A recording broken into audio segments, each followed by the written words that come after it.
can't see straight.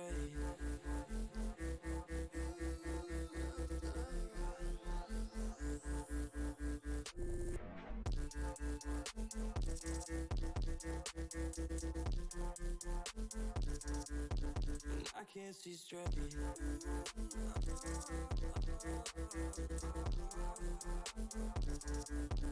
I can't see straight. Ooh, I don't know, but it's something on the fire, giving me something that I blind.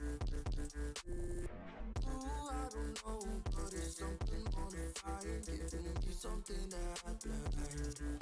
And I can't see straight.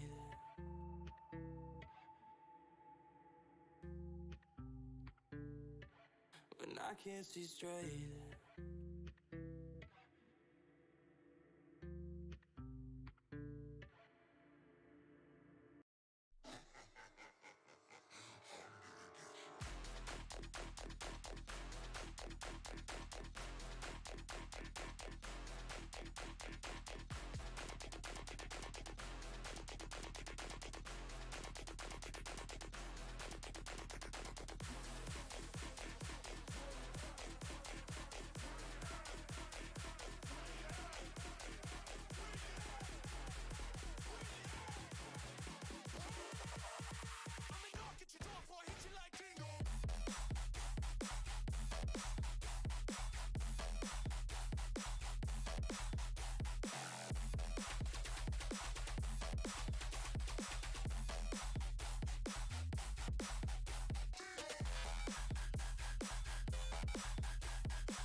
Warning.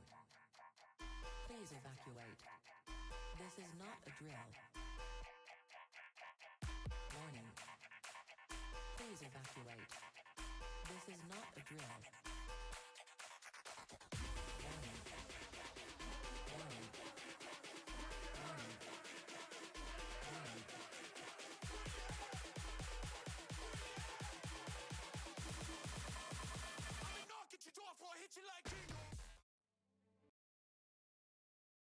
Hello, friends, and welcome back to the Blue Otter League Platinum Division. We are here after a very long week of being away, and Shibi so happy to return now to the Rift. GE Emerald versus TA Capybaras facing off against one another for a best of a 3 series. I'm Nyarko on play-by-play, and like I said before, I'm reunited with Shibi on color. How you feeling this time around? I mean, I just got done watching the banger of the Challengers League match between Team Fear and TLC, and that was a 5-game series. So now I'm expecting a 3-game series from the Blue Otter League. You know, I'm expecting the same amount of hype.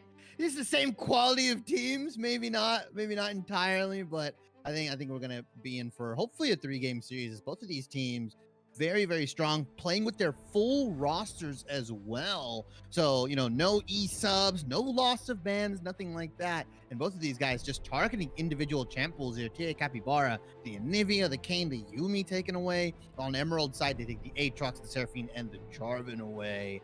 And now we see a first pick Jinx coming out from Emerald here. Not the champion I would suspect. Answer, though, from Capybara, the Gragas. I love it. Such a flexible champion. Is a tri-flex. Personally, to me, is a quad flex if you want to play it into support, but that's kind of rare nowadays. Usually it's just seen top mid jungle and can be thrown around everywhere. I mean, you know me. I think he's a pentaflex as long as you pair it with something like a Senna there. So yeah, definitely a fantastic early pick for Red Squad side here. And I'm gonna push back a little bit, Chibi. I like the Jinx on B1. If you can play it, I think the champion's actually in a really good spot right now. So I think that putting high priority onto it, even if it's not necessarily perhaps the most meta of reads, makes a lot of sense if you have a lot of experience with this champion. And many players do, given the fact that this was one of the most prominent picks alongside Aphelios back near the start of 2022. And now we're going to see how they fare up against another kind of out of the blue pick here for the 80 carry role, the Twitch coming through. That's pretty rough for Yoey here because the reason that Emerald picked that Jinx away, obviously, Soprich is a Jinx player as well, but specifically, Yoey has 40 games this season on Jinx, right? He's played a lot of Jinx in solo queue, so that's a smart takeaway, as well as putting on something like the Twitch. His third or fourth place most champion here. He must have something cooking because I wouldn't have picked Twitch so early. You see the answer with the Leona and the Kindred as well, the scaling jungler. So far, GE Emerald answering back and really punishing the Twitch with the LeBlanc coming in for Capybara. These guys are flying through draft right now. They're flying through draft, and I think it's partially because they just kind of know what they want to play, and they aren't being super responsive to one another. These picks are very interesting on both sides here. Not necessarily anyone who's completely shoved out of the meta, but rather these are comfort selections for both GE Emerald and TA Capybaras, and how they match up on the Rift is going to be a really not well-researched area of discussion, I think, for us. Because, Shibi, when was the last time you saw a Kindred jungle into what's most likely going to be something like a Gragas jungle? When's the last time you see a blind LeBlanc pick as well?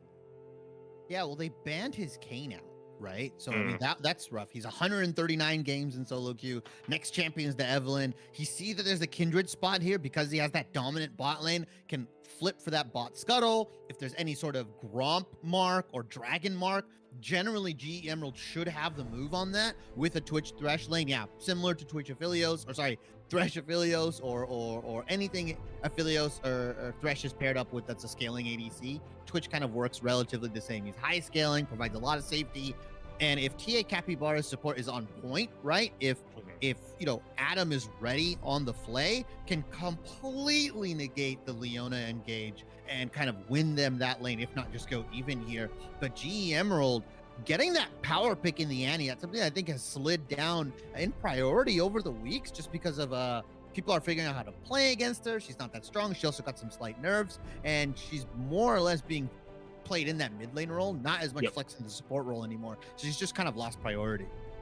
Yeah, the Malphite is a champion that's climbed back up in the tier list, though, and that's also going to be locked in for GE Emerald. I think this is a really solid blind pick, not knowing where the Gragas is going to go quite yet, and this is just a very reliable source of tankiness and engage, which are things that GE Emerald desperately needs. So the fact that TA Capybara didn't read that, instead banning out the Mordekaiser and the Vladimir, seems like a misstep on their part. We'll see what the response is going to be, though. I already like the Thresh support coming through. I think that this is another champion that needs to be respected a little bit more during the draft phase. But the Silas, that is a selection almost solely based upon the fact that you're seeing champions like the Malphite, like the Leona come out, like the Kindred as well. So we'll see what they want to steal up, but kind of a coin flip here.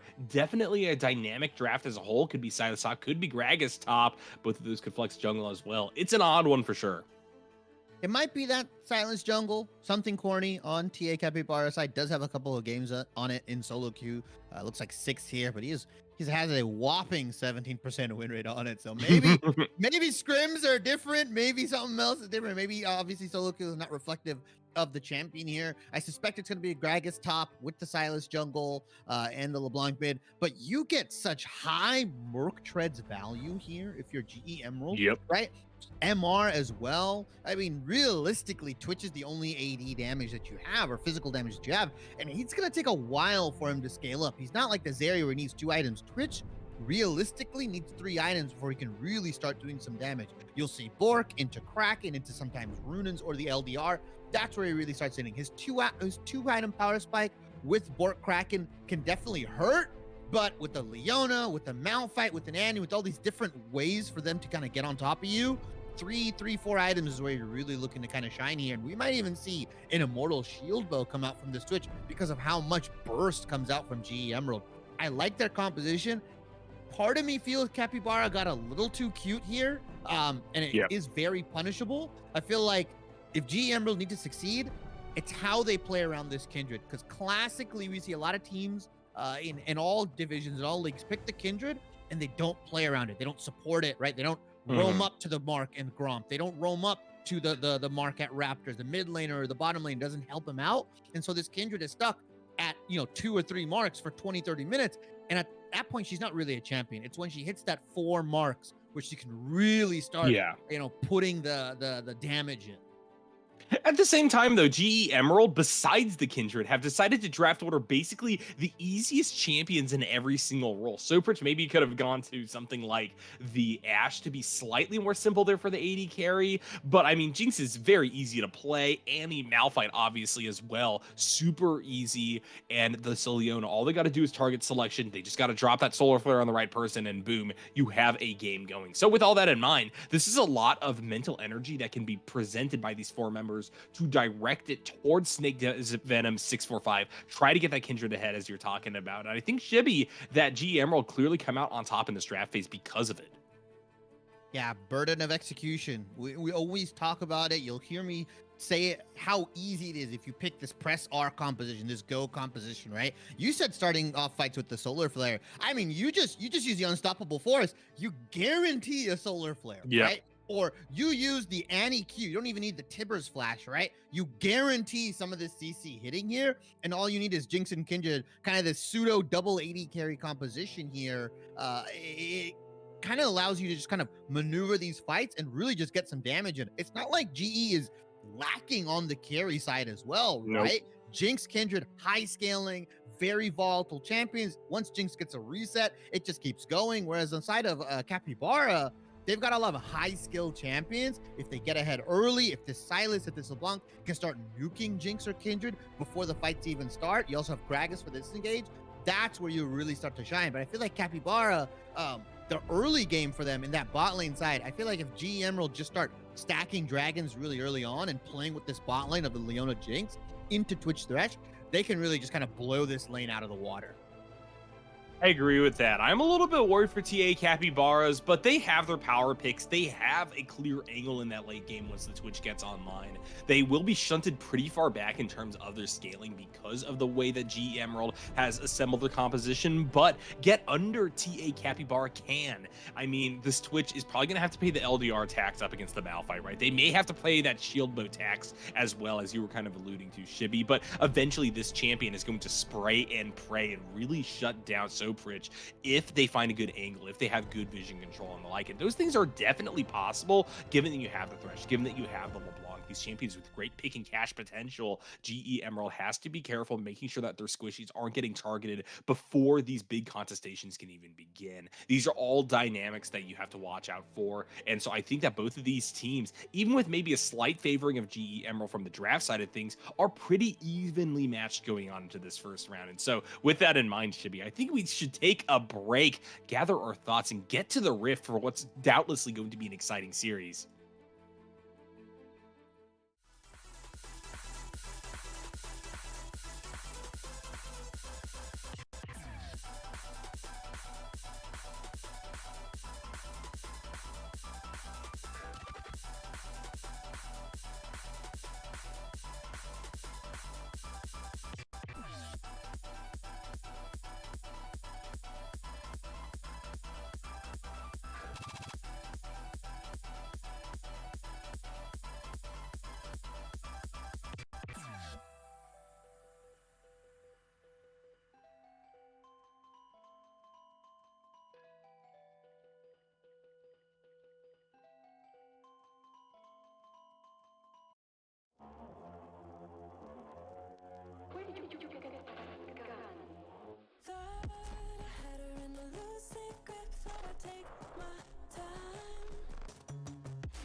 Hello, friends, and welcome back to the Blue Otter League Platinum Division. We got GE Emerald versus TA Capybara's game number 1 underway.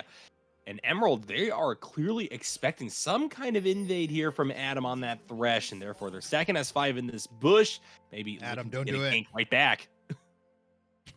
I'm so scared for Adam because he's right there. The stun is prep because they've changed that on Annie where she now can just have it level 1.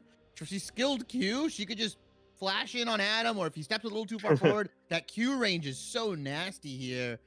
Adam has to know something, right? Yeah, it's now less a question of if TA Capybaras is going to go for an invade, and now if Adam is just going to walk too far forward and GE Emerald has a flash angle to get a stun and a chain CC off onto this champion, it looks like the answer will in fact be that TA Capybara's support respects the possibility for a 5-man in that bush. They walk back. They're just going to get a leash for the Grags to start things off. And we have a game on our hands, Shibby, a pretty normal one at the very least. Yeah, I mean, I was surprised, right? Looking at these two teams, both winless at the moment in Blue Otter League Platinum. So one of these guys is going to come up with a win, right? Someone is going to be very, very happy, or some team is going to be very, very happy here to kind of break the losing streak here. Both of these guys, though, I'm expecting something competitive. I think a lot of their games have been relatively competitive. I know Capybara has been kind of self-labeled as like the meme team, the content team, but right now, I mean, they've drafted themselves like there's a high execution composition, but it's not bad drafting per se, Nope. just a little bit different. Certainly a little bit different. I think that they have to just rely on their individual skills to make big plays. Adam right there already overstepping slightly. Really good trade from Aesthetics off the back of that Q auto. And so, we can't see that when you have a high execution composition for sure, because that Thresh, they're going to need to take a little bit of poke, a little bit of abuse in order to really facilitate a play for Yowie early on. But across the board, I think that both of these teams are relatively even as we move towards these waves crashing against one another. And now it's up to these junglers off that first clear to look for a crucial gank to set up for a really dynamic beginning to this one. Yeah, we're gonna see where the Scuttle Crab mark shakes out. Bottom lane would be really, really good for Snake Venom here if it does shake out down there. He has so much pushes. Tally. Uh-oh. Yeah. Uh-oh, wait a minute. That's a beautiful flash there. Tally, knowing their limits, getting in, getting one more auto off. Shockwave just getting soloed down. I said this was going to be up to the junglers. I didn't think it was going to be up to TA Capybaras. Just absolutely diffing the ante there in the mid lane. So GE Emerald, they're going to come back and be a little bit shook up by this display of power Tony's we saw here. early on. Yep. Got it. And certainly looking for something yet again, and now Masuk gets the abscond, and Zapix already at only 100 health. One And more something Corny's able to rush them down. So far, it's a trade Masuk gonna 1 win for this 1 with right King's now. Fire. Masuk wants to continue to try to push this fight. It's trying to get some of this aggro off themselves inside the bush, but there's a ward there. Snake Venom, though, they didn't expect the jukes, and that's a 2-for-1 play. TA Capybaras steamroll ahead. Oh, and that mark is on the top side as well. If they just played patient, he would be able to get the mark. Now they're going to beeline it. You already see the pings coming out from something Corny. About bot lane, though, fighting it up. Yeah, Adam and Yowie have to just walk this one off. They do not have the health to play with anymore. But unfortunately, the Thresh is getting CC'd left, right, and center. Aesthetics smothering this champion. Now Sopridge, they get excited. Another Zenith Blade gonna land, this time onto the Rat. They flash, but it's too late. Everything comes up GE Emerald bot, and that is a Fed Jinx to start this game off. Why are we flashing after the CC hits, Nyarko? You gotta flash the CC. Exactly. Especially if your support goes down.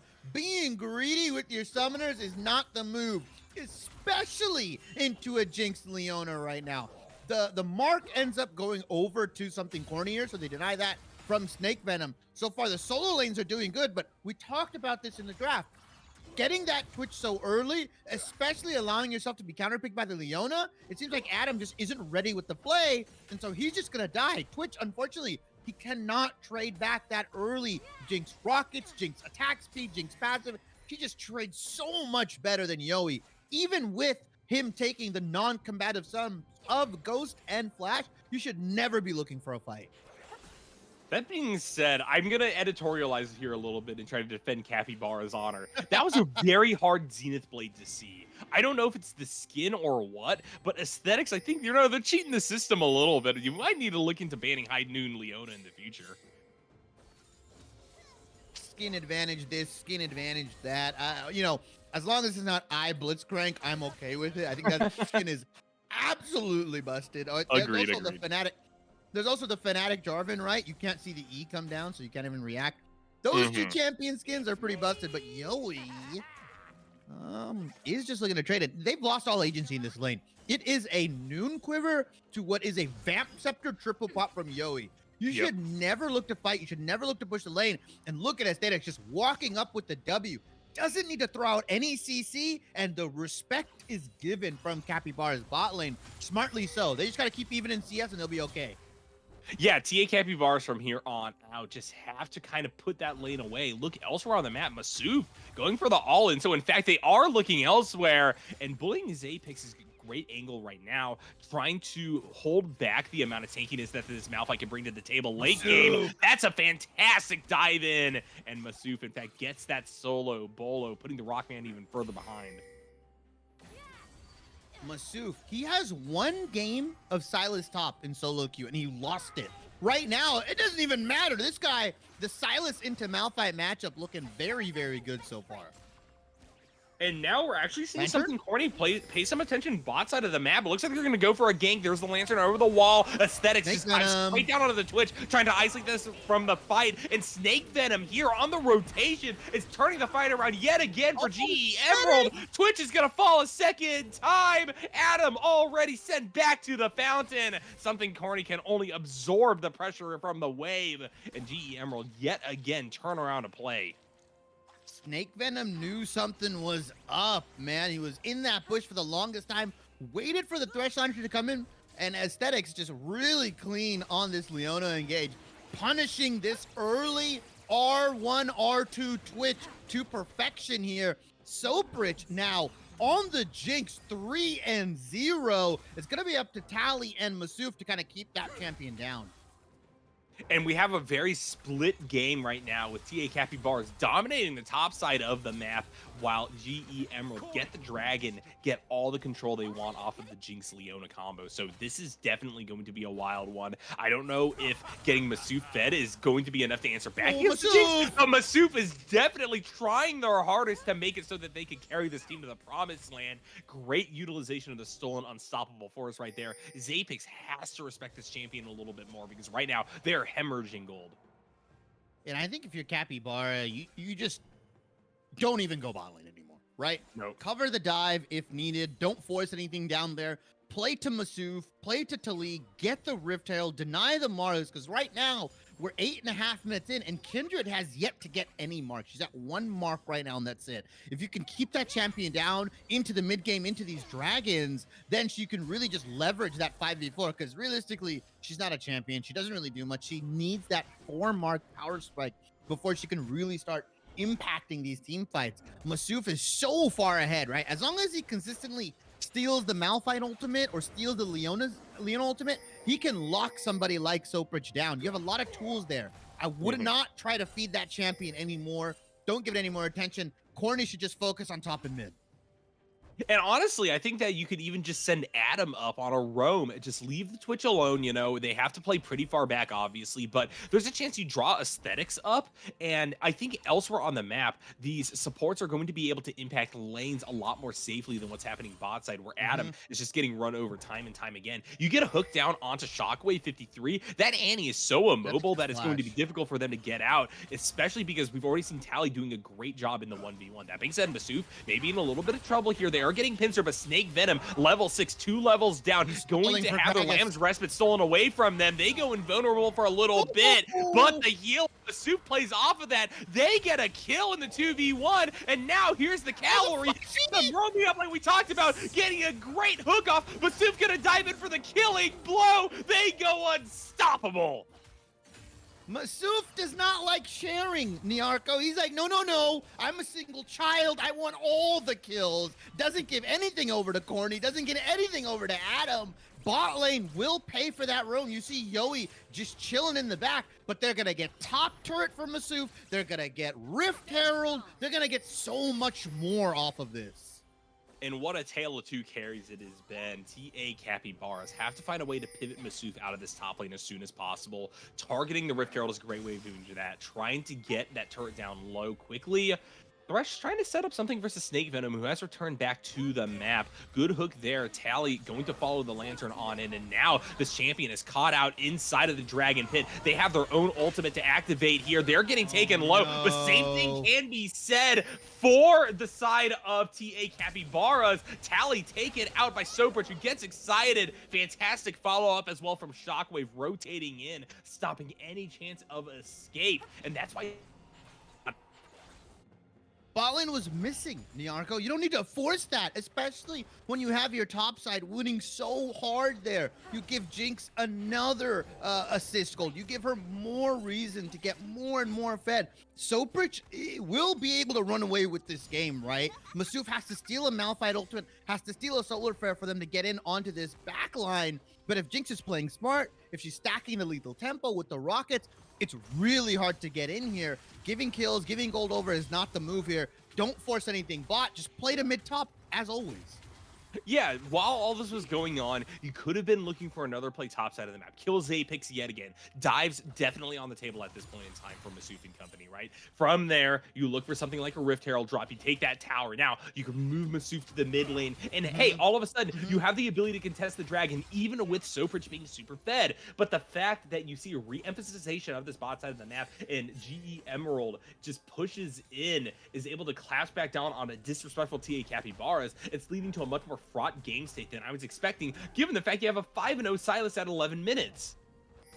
I think the gold is just more evenly distributed, right, for G Emerald as well. You've got Jinx at Mythic. You've got Snake Venom at Mythic as well. Pretty soon, Shockwave is going to get that Mythic. And eventually, as Aesthetics doesn't get caught up by the hook, this is a really good call. Aesthetics in a lot of trouble. Soapridge trying to fire back with as much suppressive fire as they can. Solar Flare hitting 3. This is making the approach a little bit more difficult, especially with the death sentence going wide. I think GE Emerald are safe. Tally wants to turn that around, though. This is going to be a full 4 or 5 man down here, bot side of the map. Masuf is hiding there inside of the tri-bush. They're going to be able to pick off the Leona, and now the Jinx is swept back off the Flay. It's a double kill for the LeBlanc, and make that 2 fed members of the TA Capybaras. The re-face check into the bush where you just got hooked. You don't even know if they're on Dragon. You don't see them. They thought it was safe. Soapridge and Aesthetics, the bot lane of GE Emerald, as now Shockwave is going to get double chained. Yeah, these are the 2 most fed members of Red Squad. Tibbers is not going to do enough to tag team you to safety. It's actually something corny that gets the kill on the back end of that one. But honestly, share the gold at this point. TA Capybaras run the Rift. Yeah, and the Jinx rocket from downtown hits it with the long sniper. Tally goes down. Soapridge gets another kill, and thank you, low budget LCS, for the raid. Welcome to the first match of the BOL Platinum League. We've got GE Emerald versus TA Capybara. And if you guys are just tuning in, this is the game all day long. Back and forth, kill for kill between these two guys. Very interesting call here by TA Capybaras to drop that Rift Herald mid alone for something corny to get them all that gold. I think it catches them up versus Snake Venom quite nicely. My worry is that you're going for Night Harvest or Gragas in a team that kind of lacks a front line right now, because you have Masuf going for Everfrost. It's not like they're going to be super tanky or anything. Maybe you could opt into like another HP stacking second item, but I mean, that's a LeBlanc mid. That is a very weak Twitch bot as well. So Capybaras have to be careful about how they want to play these fights out going forward. Maybe they just have the burst damage to do something here, take it to this team. I mean, look what Zapix is having to put up with. Even already getting their MR boots, it's not enough to deal with Masuf's burst. Yeah, and unfortunately, they actually lose first tower here, even though Capybara ended up getting the Rift Herald early on. They're just not able to use it to get first tower here, and Masuf, he's going to hang around here. I don't think you can dive Zepix here because of just the inherent nature of Malphite. And right now, GE know where their bread is buttered. 4 men strong here. They're looking for someone. They're looking for something. And it's Adam. Oh, yeah, Adam in quite a bit of trouble here. Has to flash out to safety, activates the box as well. Tibbers is giving chase. Soprich eventually Soprich gets might the die. back end off that Oh. kill. Yoey gonna ghost forward, though, activate the spray and pray. They're looking for something, but against Hello? 4 members, that is suicide. And GE Emerald rally. What a great call by them. And TA Capybaras, desperate to make a play, completely blow their load early, and now they're in a lot of trouble. Although Masuf, they want to come in, they want to make a statement. Re-engage with Unfortunately, Malphite. alone, the Silencer just flash back out. Snake Venom, though, goes down after the Lamb's Respite falls, and unfortunately, that leaves the Jinx available and open to be taken down by the Assassin mid. Aesthetics now the last one left alive, and as soon as I bash them, TA Capybaras come back and show why they are the dominant team. Despite Capybara's bot lane's best efforts, Masuf and Tally are willing themselves to win this game right now. Yoey and Adam. Yoey could have lived there, could have waited for Masuf. We could have waited for Talib. Then he could have gone invis and picked up a kill. Instead, I mean, maybe it's a tactical death to keep them there. But Masuf and Tally kind of roaming this 2-man death squad right now. He's so lethal with that Malphite ult. Yeah, certainly. I guess anything can be a tank as long as you're willing to die. And Shibby, right there, that gamble actually paid off quite nicely for TA Capybaras. I was praising GE Emeralds for their tenacity, for their willingness to go for that siege, knowing that there was a vulnerable side to TA Capybaras that they had to exploit. But, I mean, that was just the wrong way to go about it. And now we're seeing Red Squad get more of a gold lead and continue to push deep into enemy territory. A little bit too deep here. You can't keep giving free kills over to Soprich like that. Not really sure what Adam was doing. Yeah, you mentioned, you know, Capybara kind of blowing their load. Unfortunately, Adam, not the masturbator here, now is going to go for the Rift Herald for GE Emerald side, but it looks like TA Capybara have something to say about it. Yeah, something corny with explosive cask available. Just gonna roll a normal keg that, you know, also explodes, which makes that ultimate name a little bit confusing right into the rest of GE Emerald. Zone them off a little bit, but that is Blue Squad respecting. They will not be able to force for the Rift Herald right now, especially given the fact that Masuf and Tally, once again as the Death Squad, are just roaming across the map looking for a weak, soft, white underbelly for GE Emerald. And that may come in a full-on collapse back towards this top side gap. I mean, we're seeing Capybaras continually getting some vision about what's going on. Rift Herald is being started once again by Emerald, but here comes Masuf and Tally like we're talking about before. This could be the full-on contestation, and a beautiful steal there from something corny makes this even worse for GE Emeralds, as now TA Capybaras are free to look for a kill. Masuf a little bit too far forward there, just has to zoom back to safety. Snake Venom going so low though. Something corny picks that one up. Now there's no Lamb's Respite to defend the rest of the team, and Blue Squad are shattered top. A double kill there for the Gragas. It's a disaster. They steal the Herald. They take the fight. Now Infernal Dragon is for their taking. Capybara get everything, and the house, the kids, the car. Man, they even got the TV, Niarco. Yeah, I cannot believe that they actually managed to get into the pit fast enough to grab the eye, but they did off the back of Masuf. That little zoom, that risk that they took, getting CC'd up was worth it apparently, because they get the neutral objective. They bait the fight. GE Emerald tries to collapse down. They were desperately in need of getting that shutdown. They couldn't do it though, and now TA Capybaras, they're coasting at this point in time. They're up a ton of gold. They got themselves a second dragon. They have another Eye of the Herald to push down one of these dying towers, and we are moving closer and closer to a Baron Nashor play. I think that Red Squad have this one in the bag. It is their game to throw. Niarco, ignore the 09 bot lane. They're just fake, right? They're just there simply to exist. Turn your attention to the 7-0 Silas, the 6-2 LeBlanc, the heavy hitter that is that 4-1 Gragas. That is so much burst coming out from 3 AP champions.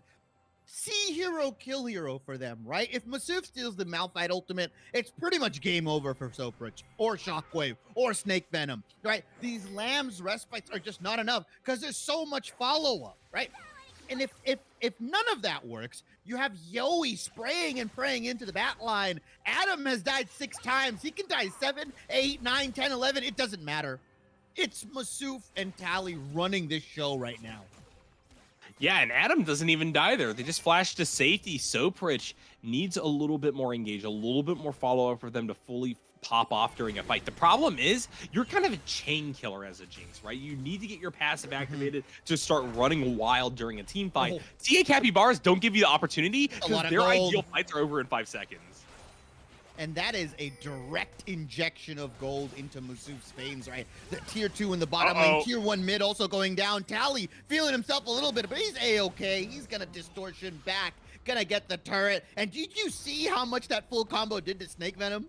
Yeah, it's beautiful. And, you know, that was a great target to go for, right? Tally knew that it was two champions with absolutely zero CC on their side, hiding under that tier 2. And so they jump in, they make sure that they respect the pressure being exerted by the rest of TA Capybaras. And right now, this is just textbook play. This is how you go from ahead to try to close a game out. Even with some members that are a little bit more shaky in terms of where they are at with their build. One thing to note here, Shibby, is the two members that you have behind are your only source of AD and one of your only sources of tankiness because you're building full AP Gragas. So TA Capybaras have like a very, very clear identity right now that GE Emerald could try to counter. The problem is they're so choked for gold that they're struggling to do so. I mean, right Oh, now aesthetic. it's Aesthetics getting picked as well, and this is a champion that probably needed to stack MR, isn't able to quite do so just yet, and so they are barely able to get out with their life. Make that not get out at all, but Super Oh, picks the that up, ultimate. steals away the unstoppable force, dives Oh, the deeper into the heart of GE Emerald, eventually gets shut down. Here's the Lab's respite, but can it's GE the Emerald Lab. hold on long enough? Snake Venom, the dam is broken. They will fall. Tally stays alive, but right now it's a 3-for-3 with Shockwave barely able to hold on. That massive health bar definitely helping GE Emerald stabilize there. Perhaps you could call that even a favorable fight for them. Yeah, I mean, you're behind that much gold. The objective bounties are up. You will gladly take the 3-for-3. And that was with Soprich dying even pretty much before the fight started, right? Before the damage was returned on Emerald's side there, Soprich went down. They committed so much. The cast, the stolen Malphite ultimate, the Tally ultimate as well. And they forgot about Snake Venom. They forgot about Shockwave and Zephyx. These guys hurt. It's a Ludens. It's a Krakens. Tibbers is sitting on your carries, man. They buffed him. He's a 6th champion. He's worse than the Heimerdinger turrets, even the evolved form. Yeah, that Tibber is so scary, creating a lot of space during those team fights. And that was a really good, judicious use of the Lamb's respite by Snake Venom. They did it in a space where it was super awkward for TA Capybaras to just sit inside of the immortality field themselves, right? They had to like try to push and get deeper, but they were already very low, so they risked getting burst down to try to get that heal back. And because that is the case, GE Emerald benefit massively more from the Kindred ult than what we were seeing in the past. And because that's the case, that was the most even fight so far. GE Emerald clearly still have teeth. They're ready to bite at a moment's notice. And now we may be having a split fight. Something Corny and Masuf are alone, trying to push up against 4 Blue Squad members who are desperately trying to get down towards this 4th dragon of the game. Although Aesthetics may be pushed out a little too far. That's an early solo for out, but it's onto the right person. Silence just blown it up in an instant. Explosive cast comes through. Yo, he's dead though. Something Corny's gonna get slowed up by Zapix. TA Capybaras, they overstayed their welcome. But Snake Venom kites out the Gragas, and they wipe most of the team. And this is where Capybara start to falter. The usage of the ultimates, the usage of their ability is just not enough. When you're stacking health, when you're stacking MR, right? You see, now you have Force of Nature, you've got Wit's End on Snake of Venom. You need Yowie to start outputting something. This guy's on a Bork and a prayer right now. Nyarko, he's got nothing. He can't really do anything in these fights. He's not farmed. He's at 135 CS at the 24-minute mark. This guy's farming really bad. He's died a lot. They just got no physical damage on the side of Capybara. So what do? You build MR. You ignore the Twitch. Forget about him. Let's blow up the LeBlanc. Let's blow up the Silas here. No stopwatch. He just now bought it after his 3rd item. So you have an easy team fight as long as you hit your easy to use CC, which is what Emerald has.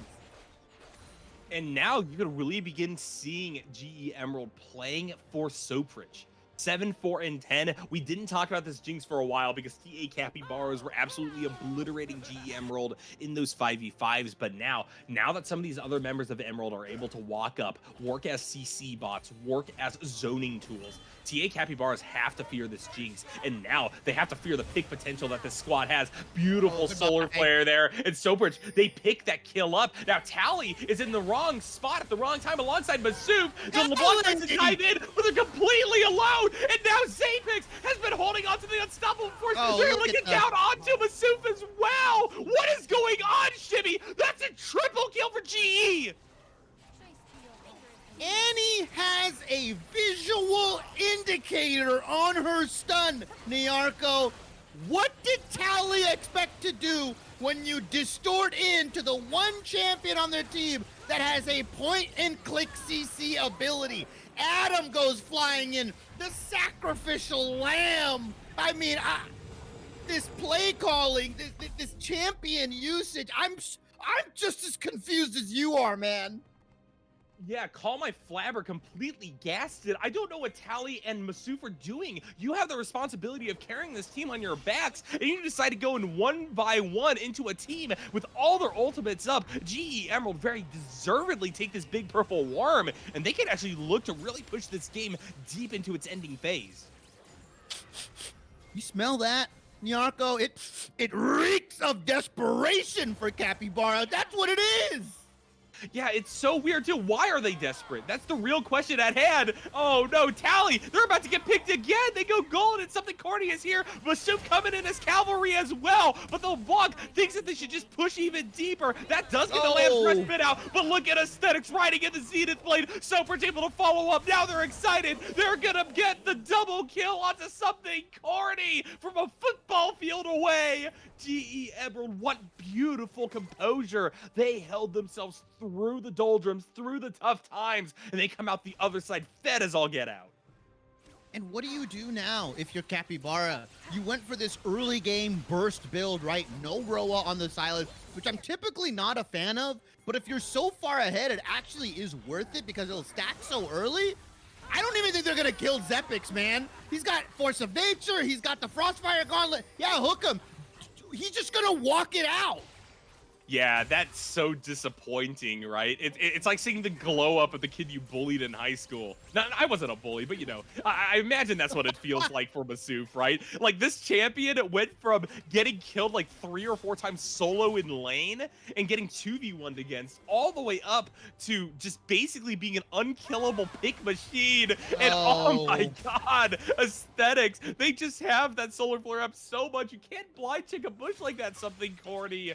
This is an unmitigated disaster. Capybaras just feel like a completely different and frankly far worse team here after the 20-minute mark. Oh, and Aesthetics is just walking up. The tank line, non-existent, by the way, for Capybara here. They went triple AP.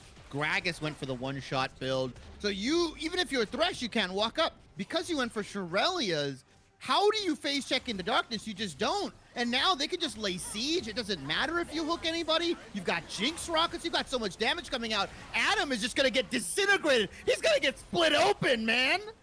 Yeah, Adam has to take their trip back to the fountain. They will do so under their own power, but they lose Flash in order to stay alive there. You can't hook Tibbers. That is by far and away the worst of the 6 members of GE Emerald for you to hit. Although now some of these backs are getting interrupted. However, once again, it's in favor of Emerald. Another solar flare comes down. Adam slid up alongside Masuf. Masuf just going to abandon their support, try to make their way to safety and match. One last defense here around the Nexus turrets. Yoey sprays and prays, but they just don't have the damage to really answer back against GE Emerald. And one more flash there from Soper, just going to confirm that they get out alive. Something corny, maybe trying to find an angle here. They have the explosive cask available, but we've seen what happens when they push up into these 4 Blue Squad members. They finally are going to respect it, but now Snake Venom getting themselves a free dragon. GE Emerald are just getting everything they ever so desired to end this game.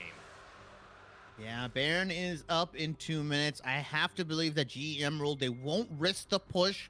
They won't risk doing anything into the Nexus until they get that Baron here. So the game is going to extend for maybe 2 more minutes. But even then, your late game win condition, this guy is literally 2.5 items down from their counterpart. Soprich, he's rolling in dough. He said, you know what? I'm just going to buy a Mom Malmortius real quick. I need the MR. I need the shield. He's got the stopwatch.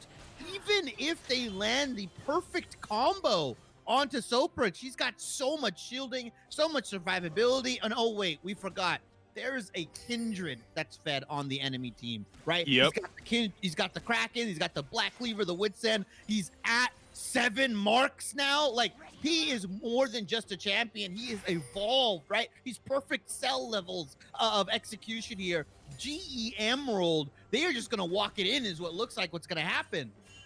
And one of the dynamics I was a little bit worried for on Blue Squad side was that, yeah, I think that they know what they have to do to counter the Fed members of TA Capybaras, given that the Fed members of TA Capybaras only had one speed, which is dive in with a ton of magic burst damage. My problem was this: they didn't have the gold. Now they have the gold. You're seeing the MR items being built, the Wit's End completed for the Kindred, the Ma Malmortius for the Jinx.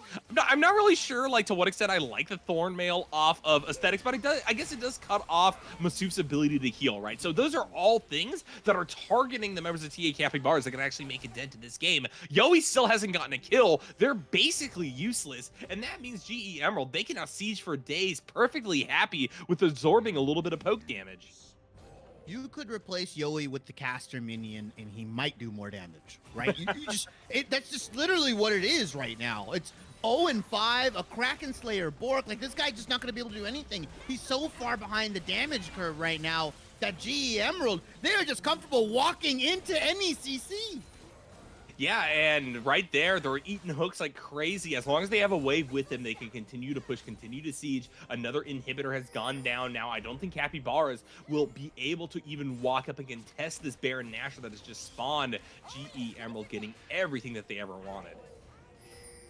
Yeah, and it's unfortunate because they opted in for this bot lane match. It's something corny. I've been here before, Nyarko. It's deja vu. The solar filler gets laid down, but something corny is able to just walk it out. It seems like the rest of Aesthetics team is not here. Baron is up. Just pull the trigger. GE Emerald, you guys are what? Almost 10,000 gold ahead. A quick tab will indicate that, and finally they're going to go for the Baron with the double 80 carry set up here. They're going to melt this like butter, and look at Red Team. They have to walk into darkness. By the time they know it, Baron is gone, Nyarko, and Yowie can only take out the ward over the wall. I will say there was an argument there that something corny just all ends Aesthetics, and TA Capybaras follows up, right? There's a chance that you kill the support there, and maybe that dissuades GE Emerald from getting the Baron. But that's the thing. There was no vision control for TA Capybaras to recognize that there was nobody to follow up on the Leona Solar Flare ult, right? And because that's the case, they have to play like the rest of GE Emeralds are just waiting in bushes, waiting to go for a full-on 5v5 to end the game. And because that is the case, Capybaras, they lose their chance on the pick. They lose the Baron Nashor as well. They are farming their camps one last time before they are put into their base for good. Yeah, Dragon is going to spawn in about a minute and 15 seconds. Don't know if they're going to take the Infernal and then maybe look to end the game here, or, you know, potentially what could happen is that Capybara looks to contest Infernal Soul and they die, they get wiped, and then they push with the Baron. Multiple different scenarios could happen here, but it looks like they're taking the easiest path, which is walking the minions in with Baron. Soprich with one rocket crit absolutely chunks out 3 members of Capybara. They can just pimp walk it in here, Nyarko. Good hook there onto Snake Venom, but yeah, once again, TA Capybaras just cannot follow up, and already Jinx is going to get excited. Big Super Mega Death Rocket, making this a 4v5 with Adam already dead. Masuf, though, really good jump forward there. Yowie follows up, finally does the damage necessary to take down Snake Venom. That's 180 carry gone. The problem is the towers for TA Capybaras have also collapsed, and Jinx is playing with the team. They're making a statement. That's respective triple kills for both of these AD carries, but Aesthetics eventually is going to end the game as the last living member on the Rift, and this goes in favor of GE Emerald.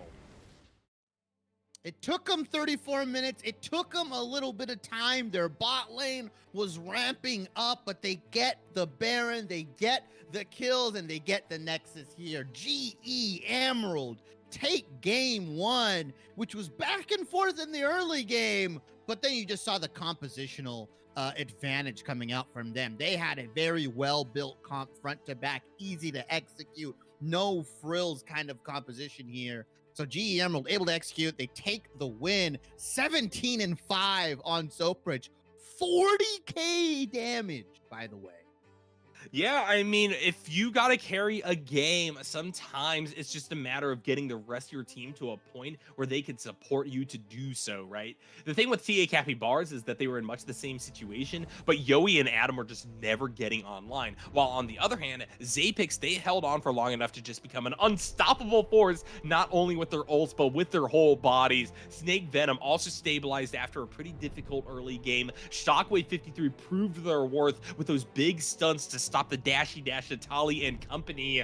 And I mean, GE Emerald, I think, deservedly take that game. TA Capybaras, they got too cute with a lot of things. Not only was it their draft shibby, but it was their play calling. They thought that Tali and Masuf could do no wrong, but wrong they did. They got picked off one by one, and that led to the first Baron, that led to a second Baron, and that led to a deserved dub. Yeah, it's just, standard solid play, right? Even when Zepix was down, that's just the value of Malphite, right? You can go down early, you lose gracefully, or you lose horribly like he did in that top lane, but as long as you can just ult their carries, ult whoever is the strongest member on their team, if you have somebody else that's ready to follow up, if you got damage, CC, in this case, they have the Leona, like you said, the Annie, you just need Soprich to go to work. And that Jinx takeaway, we questioned the B1 Jinx, but it looks like taking it away from Yoey, who is 40 games deep on the Jinx, his most played. He just looks like a completely different player on the Twitch. He opted in for that matchup as well. They R1, R2'd the Twitch and the Gragas here, opening themselves up to the Leona counterpick, opening themselves up to that lane matchup, and they just got dominated here, and they let Soprich kind of run away with the game. Yeah, and I mean, some of these picks in the draft make a lot of sense in a vacuum. I mean, something corny was getting me something horny for that Gragas. I loved what they were doing in the early game. They were popping off, making a statement, and honestly really shoring up LeBlanc and Silas. And while I also do like the cuteness of the Silas as their last pick to pivot between either the jungle or the top lane, at the end of it all, it just felt like it just didn't come together as a coherent whole. There was too much magic damage. GE Emerald were able to itemize, and that just cut back against the carry potential of TA Capybaras, top and mid even more, especially given the fact that they had the Graggy go for the full AP build. So I want to see adjustments on that front to begin with, Shibby. I also need to see changes in game before I really feel committed to saying that TA Capybaras could take us to a 3-game series. Right now, GE Emerald, they have a fantastic amount of momentum coming off of that last one, and that was a really demoralizing way for TA Capybaras to lose that. Yeah, and it just looks like GE Emerald as well. They're drafting very smart, right? They saw the Twitch, they took the Leona into it. They saw the LeBlanc, they took the Annie, I believe, into that, right? Point and click CC, one of LeBlanc's worst counters, right? And you saw that it felt like Capybara's mid lane wasn't really respecting Shockwave, right? The solo kill in the early game may have given some ego, right? He's like, oh, this guy, he won't be able to do anything, right? He can't do anything into me. But unfortunately, just you saw that comp kind of come to failure, right? Capybara not going for any scaling champions, not any scaling champions, scaling builds with like a Roa Silas, or not building any frontline with maybe a tankier Gragas. And once you start winning 1 fight, 2 fights, once you start, itemizing, like you said, into the MR, into the health, Jinx had a Maw, right? I think it was her 3rd or 4th item. They just become unkillable. And it's really rough. I'd like to see Yoey on something a little bit more impactful in the lane. I don't want to see this kind of scaling pick. They do, I believe, get side select because they did lose, so they might just value that B1 and get the Jinx for themselves or pick something up a little bit stronger. Generally, I tend to favor red side because of the counter pick, but in this case, it was pretty useless, I'm going to say. All right. Well, Shibby, I think that's a good summation of what happened with game number 1, but we got a second match on the horizon that I really want to get to. So we're going to throw it to a quick break, guys. We will be right back with the draft for the second match between GE Emerald and TA Capybaras.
Hello, friends, and welcome back to the Blue Otter League Platinum Division. We got TA Capybaras and GE Emerald going at it for a second game running in this draft. I'm sure is going to be a spicy one because TA Capybara have their work cut out for them. GE Emerald were down, but not out, and that was apparently enough of a gap for them to come back and absolutely slobber the Capybaras late game. And unfortunately for them, that is not a Jinx banned away. We'll see if Tia Capybara going to snap that as... Ooh, Emerald actually is going to be the one that has to ban it out here, not wanting to be wanted. But Chibi, what an interesting angle this is. Yeah, I was expecting the Jinx to be banned away on red side for Emerald, right? I think everything else is okay. That was clearly a takeaway from Yoi. And so now Capybara, they got pick of the litter. They got the Gragas that they want to flex, right? They can definitely do that for their side. I think it looked good, like you said, something corny. Played really well, right? He had a lot of early game pressure, was good on playing off of his top lane in Masuv, but we are going to go winding down here. Wukong being taken away as first pick priority. That is definitely most likely going to be slotted into the jungle. Let's see if Capybara can also combo that up with maybe a Rakan. I love to see that double engage, right? The knock up into the knock up, the quickness. You were just never going to win any team fights. GE Emerald, though, they could just take Xayah Rakan here if they want. Potentially opting in for Kaisa Nautilus, maybe anticipating a Zeri pick. GE Emerald, though, yeah, they're gonna lock that in. I'm not the biggest fan of Kaisa, especially with so many other AD carries up and that are just stronger right now, right? I think that that's the call, right, Chibi? It's just that there's too many other open marksmen with only one getting banned in that entire first phase, right? So Kaisa Leona is much more of a comfort pick rather than something that I think speaks to the meta. We'll see if GE Emerald are just going to be able to pivot off of some really good picks from aesthetics once again, take this game home. But TA Capybaras, they have a much more free and open set of picks here than I was expecting them to be able to have. And yeah, as you were talking about, Chibi, the Xayah Rakan somehow goes blue on B2B3. Yeah, I don't agree with that. GE Emerald had a prime position to take that away. But now that you give that over, comboing the Wukong Rakan, that is such a potent 5v5 team fight potential.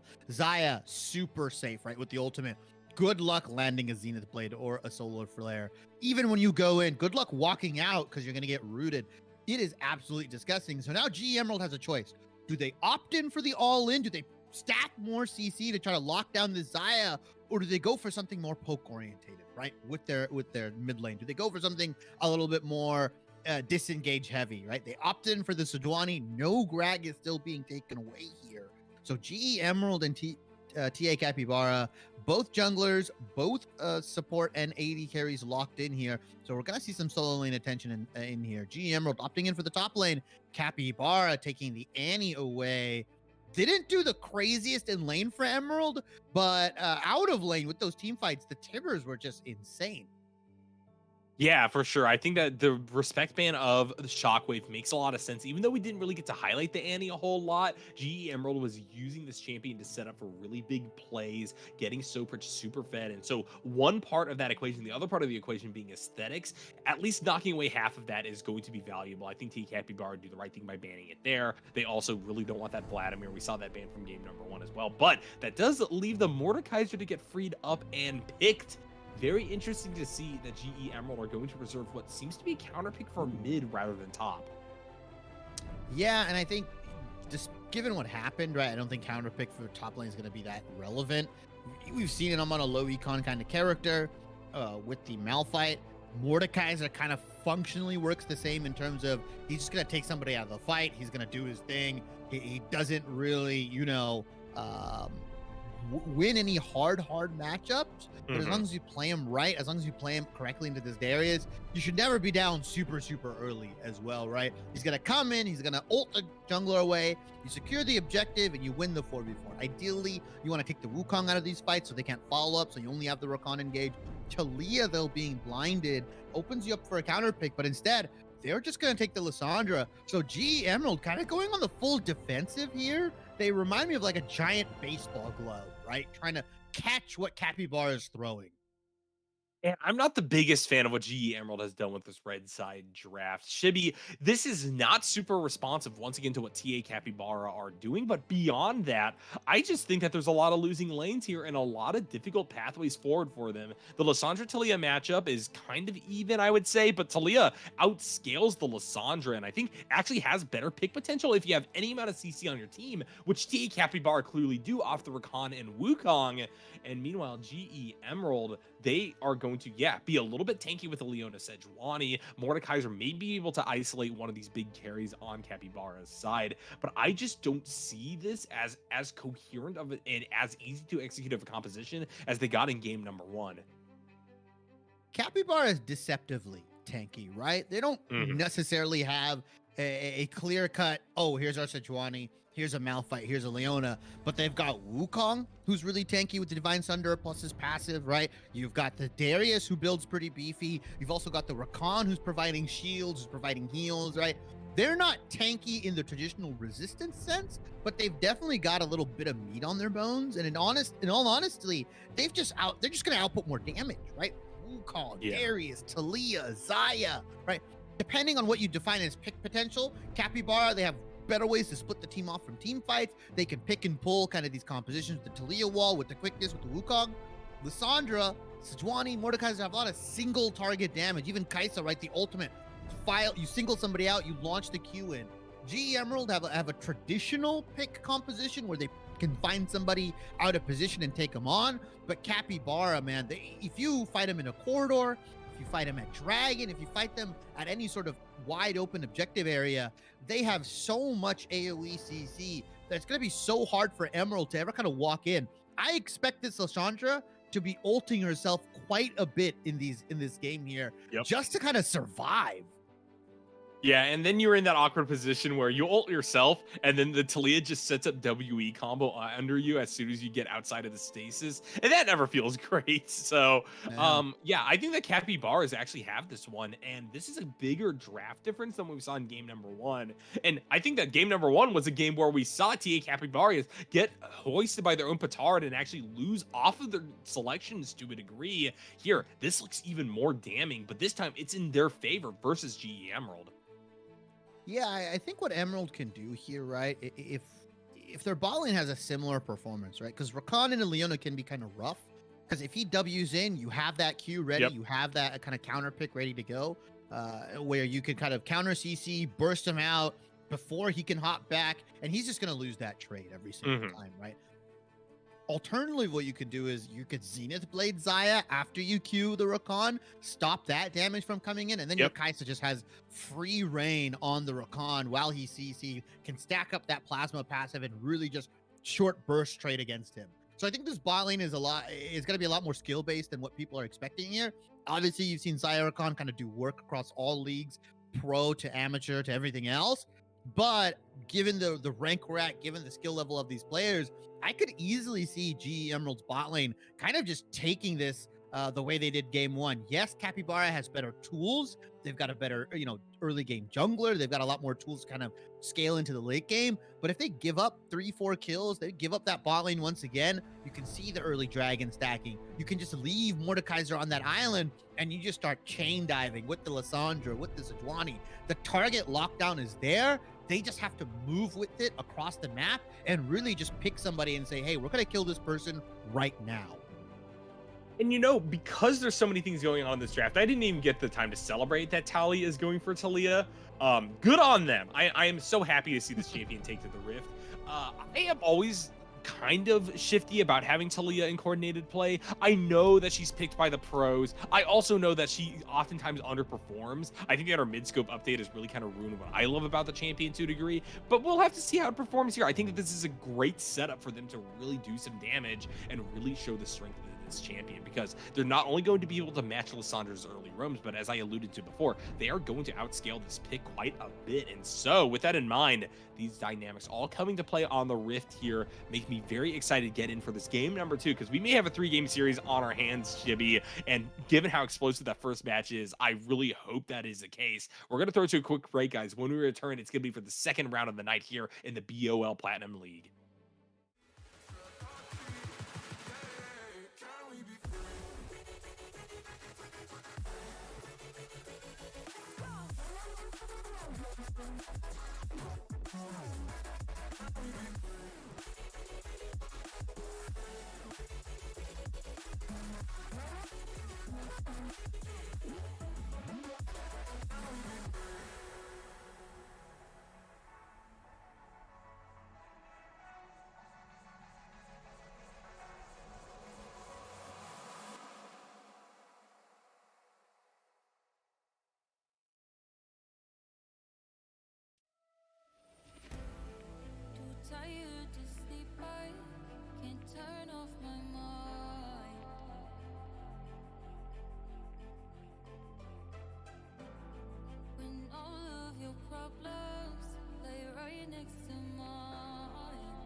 It's my fight or flight, like looking up at the sky. And there is so much more than meets the eye. And you said your life was black and blue, by keeping all the pain inside of you. I felt I wasn't enough. How can I call it hate if it's not love? If it's not love.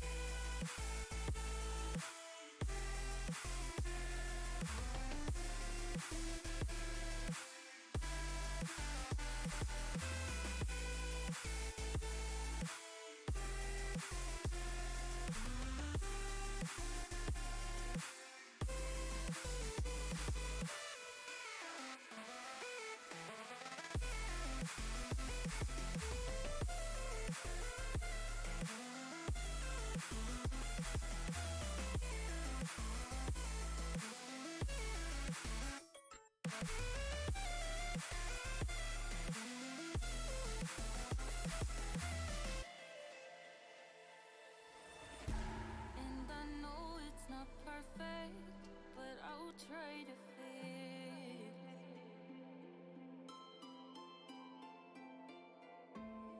everything we've been wanting, but it is what it is. When you don't act like you cared, and I'm left to clean what we bared. I will never understand why you did to treat me like I wasn't there.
Ain't shit certain but death.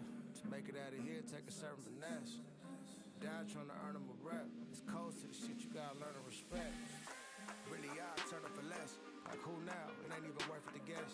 The man going now, you looking nervous and next, and you gon' end up right with him on a shirt with some text. I'ma burn up a check. Have my little birdie cook him, he a personal chef. That nigga learn from the best. Got a plug in the Carolinas, I ain't personally met. But if you ain't paying homage, I'ma service the debt. You know I'm loud with the steppers, you niggas loud with the pressure. That bully bought from the cupboard, the fully stock on the dresser. I put his car to your sucker, you know we rockin' the letter. My niggas not finna let her be on your block with the extras. Little Swizzy on the stand, you get ass gang. A little winter neck fang, got his ass flying. I told him. Welcome to Hello, friends, and welcome back to the Blue Water League Platinum Division. We got TA Capybaras and GE Emerald facing off against one another, trying to get their first win on the board on either side. Right now, GE Emerald is up a game, but I gotta say, Shibby, that was a disappointing draft phase from them. We'll have to see what they can do with this composition.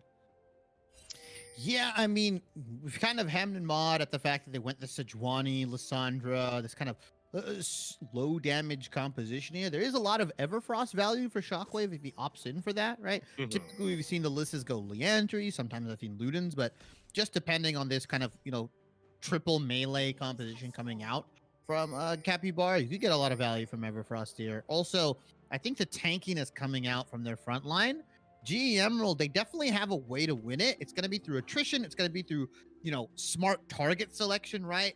Not everybody's going to be going for somebody else. You're going to focus in on one guy. You're going to CC him. It's essentially just going to be like, hey, this person's CC'd. Let's all kill them. And if that happens before Capybara can kind of get a lot of their CC off, before they can even properly start the team fight on their own terms, you just don't win a 4v5, right? It's simple math, right? 5 is bigger than 4, 3 is bigger than 2, so on and so forth. So I think there is a way for G Emerald to win this. It's just going to be from some very shrewd and smart target selection. Yeah, certainly they're going to be the case. We're seeing double bot side starts for these junglers. And something I want to note before we get right into the action here, Shibby, is that while Blue Squad has drafted all champions with red splash arts, they have gone back and picked all champions with blue skins. It's such a weird dynamic here. I guess Darius is the one like closest to not being blue, but that's like kind of like a bluish gray iron armor that he has on with that skin. Oh, well, the Skinergy didn't save them last time around. And once again, water is wet and top laners are fighting. Masuf, though, he's just going to get the solo kill.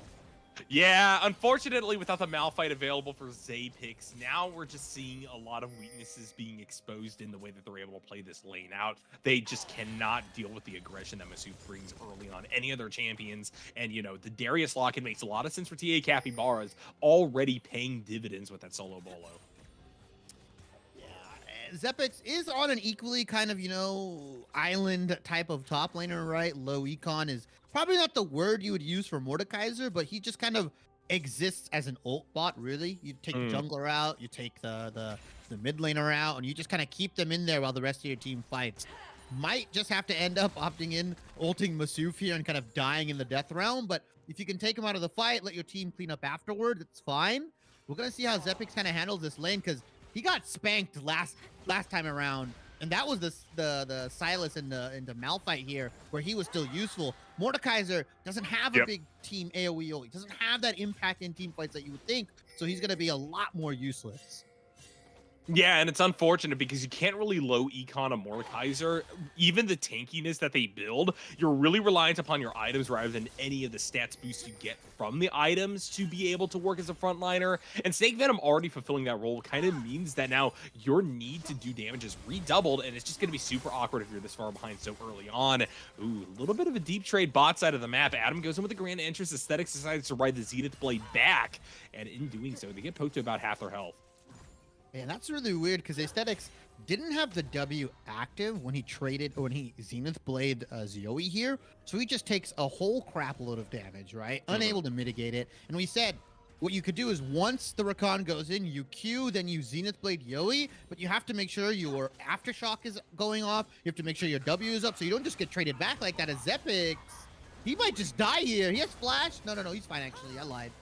Yeah, he is safe, but now actually I want to look back bot side of the map because GE Emerald and TA Capybara are duking it out, and GE Emerald are on the losing side of that trade as well. They are being taken low. Aesthetics in particular now in a very awkward position. No flash available. This Leona's ability to pressure this lane has just dropped massively. Yet still, Stopich is going in because they have Snake Venom here on the Floinky Sploinky. Oh, yeah, Yo, he's trying to make it towards this bush, but unfortunately there's a ward there. Aesthetics is going to walk away, and that buys enough space for Sopich and company to pick up the kill. And GE Emerald, they still find footing in this game. They even up that kill score. Did we even swap games, Nyarko? Like it's a similar story to game one. As now something corny though. Aesthetics, bro, you're going into that bush again. He's in love with Tribush, Nyarko.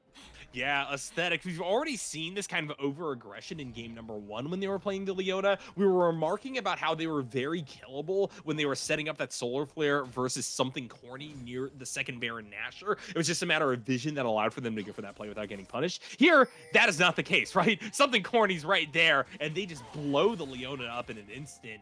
That is a huge punish, and it really cuts back against the momentum the GE Emerald was trying to contain themselves with through the bot side. You also have to ask yourself, what does that vision realistically do? You just got to kill. You're shoving the wave in. That tri-bush doesn't need to be warded. You're resetting. So you just give over a kill for literally nothing. You lose the ward. You lose what momentum you kind of had in that bot lane, giving that over to Wukong, one of the champions that just thrives so much when he gets that early kill, when he gets going, right? Crushing blows plus Sheen is a nightmare levels of damage. So I think just really it's over aggression. Yeah, you can say that, Niarco, but that was just kind of a brain lapse in my head. Mm-hmm. And you really cannot be giving over free kills to TA Capybaras, given the fact that we already showed that in Raw 5v5s. I think that this team is the one coming out on top just by virtue of the way that the draft is going. That being said, Tally caught out in this choke point. Here comes Aesthetics on a big roam, and that's a maximum length Zenith Blade. WE combo knocked back both Red Squad champions, but great kill secured by GE Emerald. And you saw the power of this kind of pick potential with GE Emerald, right? In the traditional sense, see hero, kill hero. You guarantee the Zenith Blade. You guarantee the Q, right? As long as Shockwave can rotate his abilities, Tally is just going to die every single time, unfortunately. You don't escape that without Cleanse, without QSS. He did opt in for the Summoner's Spellbook, so I'm kind of surprised that you wouldn't go Cleanse into the level 6 Lissandra. Yeah, unfortunate for sure. TA Capybaras are going to lose a bit of that momentum that they were really forging for themselves in continuity with this bot side river. And so this might make this Dragon Call a little bit more difficult for them. In fact, GE Emerald, they're sending Sejuani pretty quickly over to the pit. They might even start this up with Shockwave teleporting in. Yeah, I mean, this is a pretty easy Dragon, I would say, from them, right? Something Corny still hasn't hit level 6. And as I say that, sight, guys, he's level 6, so now this dragon becomes a lot more threatening, right? The double Wukong Cyclone into the dragon pit when you're so clumped up together can just put in work, and they didn't see something Corny in here. They know that Snake Venom is here. How is he gonna play out of vision? This is such a smart counter gank. It's a 3v3. Yo, we going to activate that Featherstorm. Sophrich already low, gets hit by the Cyclone. Something Corny just murders the Kaisa. And Snake Venom is soon to follow as well. Aesthetics gets out alive. But that is GE Emerald dropping everything bot. TA Capybaras in turn can just rotate up now. And they have a huge advantage for this first dragon. And somebody's not tracking the jungler here, right? If you knew kind of what was happening on the map, if you saw the camps, you would have an inkling that something Corny is down on this bot side, right? So once you get spotted on that pink, you kind of have to be a little bit more apprehensive here. Unfortunately, something Corny taking a page out of Snake Venom's book, prepping for that counter gank. They get the dragon, they get a kill back onto Yowie, who's doing good. They're just looking up right now. Sophrich, not insanely fed like he was last game, is going to have to be a little bit more apprehensive. The only saving grace is that Shockwave does have a lane lead over to Tally. Sorry. You know, it is a little bit confusing. I'm glad that Tally get onto their namesake champion, but it does cut back against our ability to cast all that well. You know, right now across the map, I think that we're just in a really favorable spot for TA Capybaras to take this game home. Even though it's only about like 1,000, maybe 1,500 gold lead, Masuf is continuing to extend that with a massive dive topside and another solo kill. Combine that, Chibi, alongside the fact that they have the superior composition, I'm going to come in outright say it. I think that GE Emerald are going to have to do something drastic, or perhaps TA Capybaras are just going to throw like they did in game number 1. But either way, Red Squad, they are on the back foot quite early into this game. The saving grace here is that Masuf opted in for early Hex Drinker, which is going to delay his Mythic by about 1,300 or 1,350 gold here. So you can have that window of opportunity where you, if you're Sophrich, you can really do some damage to this areas. You have moments where you can win these fights. Like you said, you can burst him out with the Lissandra ultimate. You can take him into the Death Realm if you're Zepix and just remove him completely. But you see the pings going out. it looks like Capybara, they're just doing a really good job tracking where Snake Venom is, and something corny, super strong on these counter ganks with the Wukong. Cyclone is ready, Flash is ready as well. They can opt in for this mid lane kill. They could start the Rift Herald here, and there's nothing you can really do if you're on G Emerald side because Yowie is playing Xayah with Cleanse, with Flash. Ooh, Yowie, really good cleanse right there. They have to Featherstorm as well to get out, but that is Flash alongside the Solar Flare taken away from Aesthetics, making the kill pressure from GE Emerald a little bit less salient there. This is Xayah able to more happily just go for that 2v1 for the time being. That frees up the Rakan. Now top side of the map, trying to make something happen versus Masuf, but that's a Glacial Prison going wide, and now Tally comes in with their ultimate. Snake Venom gets out. I don't know if Zapix is going to be quite as lucky, though. Great zoning there. In fact, not even the Sejuani can survive. The Talia picks that one up. And now we got to zoom back to the bot side of the map, see what's going on here. Aesthetics going low. That Ignite on top of them. Adam gonna pick that one up off the Flash. Soper to 2v1 now, but these are low members. It looks like Adam wants to try to push the issue even deeper. Might regret doing so. Goes golden. Soper just sees one more auto. Will be able to get it. Flashes back towards the tri-bush. Joey giving chase, though. And that is another summoner spell burned to take down the Kaisa. A 2-for-1 in the bot lane. I believe it was a 2-for-0 in the top lane as well. 4 champions go down on the side of GE Emerald, and they only lose 1 here.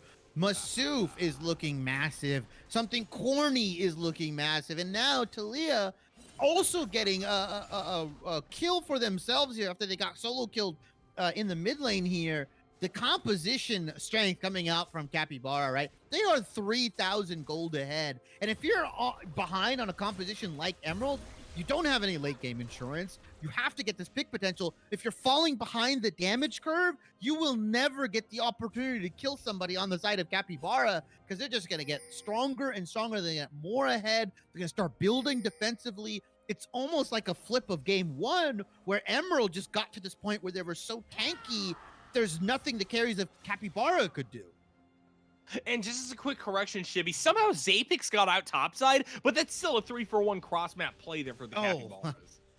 It was a 3-for-1. He actually ended up getting out. I have no clue how, but yeah, they got out. Very weird one. Well, yeah, I mean, still 3,000 gold. Soprich now isn't going to be the carry that he has. Yowie is fully just going to walk him down with the feathers.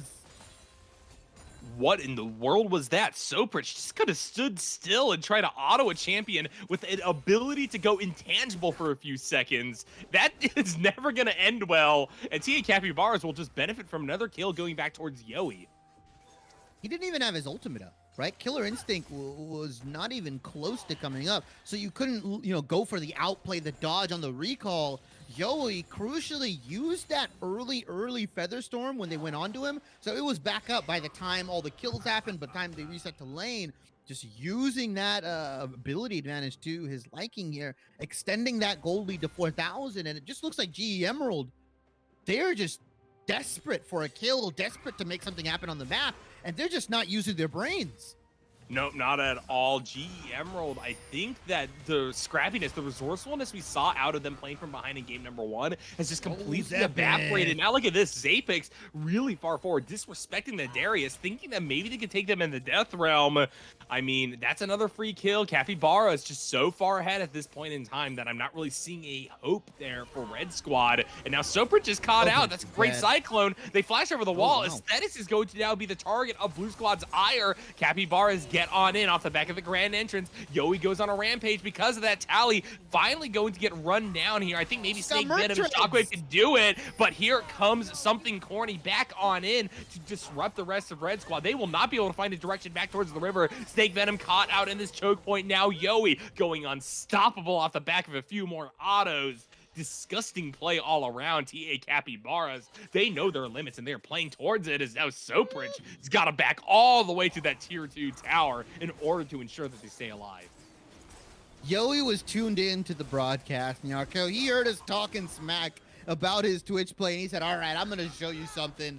Busts out the Xayah 5-1-2. A complete 180 for him, right? This guy was 0-6 on the Twitch in game 1.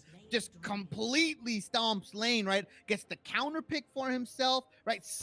Soprich and Aesthetics opted in for Kaisa Leona, R1, R2. Gladly, Team Ambition, Capybara said, okay, we'll just lock in the Zyra Khan, one of the best bot lanes in League right now, and just stomp your face in. And it's paying dividends for Capybara right now. I think this is another really good pick. Tally actually might be able to get out with the flash, especially with Adam coming here to back them up. But yeah, GE Emerald, they're struggling pretty hard at this point in time. It's a 5,000 gold gap. You do not want to see that only 15, 16 minutes into a game like this, Shibby, because that is a gap that is only going to widen. It's going to make fights basically untenable. GE Emerald will not be able to group for any of these core neutral objectives. They're already down 2 dragons. Baron is going to be up in 4 minutes. All things that are cutting up against their ability to come back into this. Now Shockwave looking pretty useless, unfortunately, on this Lysandra, right? 2-0 with the Ludens, but the Merc Treads on Tally, the MR on Masuf, right? Just overall, you can't really do much against them, right? Something Corny gets free MR, the more enemies are around him. It's really rough to run this pick composition when you're behind the damage curve. Soprich can't even follow up, right? As now Adam is just going to go in. They're going to go into stasis for at least a little bit, but that is the camp potential from Tia Capybara as we were talking about. They're just able to stand right there. They know they're going to be all slowed up because of Talia's E. And now top side of the map, Zapix trying to do all that they can to hold on, but Masuf is just a raid boss. A double kill right there. Snake Venom going down as well. And GE Emerald yet again routed in the cross map. The blind Mordekaiser pick. I would have loved to see him something go more utility, go Scion, go Ornn, something similar to the Malphite, because quite frankly, you didn't win that top lane last time around. And I think Masuf is just playing on something. Soprich is going to take the 1v1 on the Yoi. Great outplay. Yeah, that was beautiful. Using the killer instinct to get out under the feather storm. Yoi used everything, couldn't get the kill. GE Emerald, they still have a shining star down there, but can they do anything with it? And that's the outplay potential you saw there. That's what he was trying to go for in that earlier fight where we saw Yoi and Soprich kind of duke it out, but now Tally coming up to pick up the pieces potentially. Great W there. There's a charged Q volley, and then another one immediately will lock up the kill. Tally, though, it looks like it's just going to be a 1-for-1 for one. Zapix comes in now off that, and is going to just put this mage into the death realm, send the eyebrows packing back towards the fountain. Yeah, so overall, up gold for Emerald, right? They come out of that play positive. They are still down 7,000, right? Objective bounties have ticked.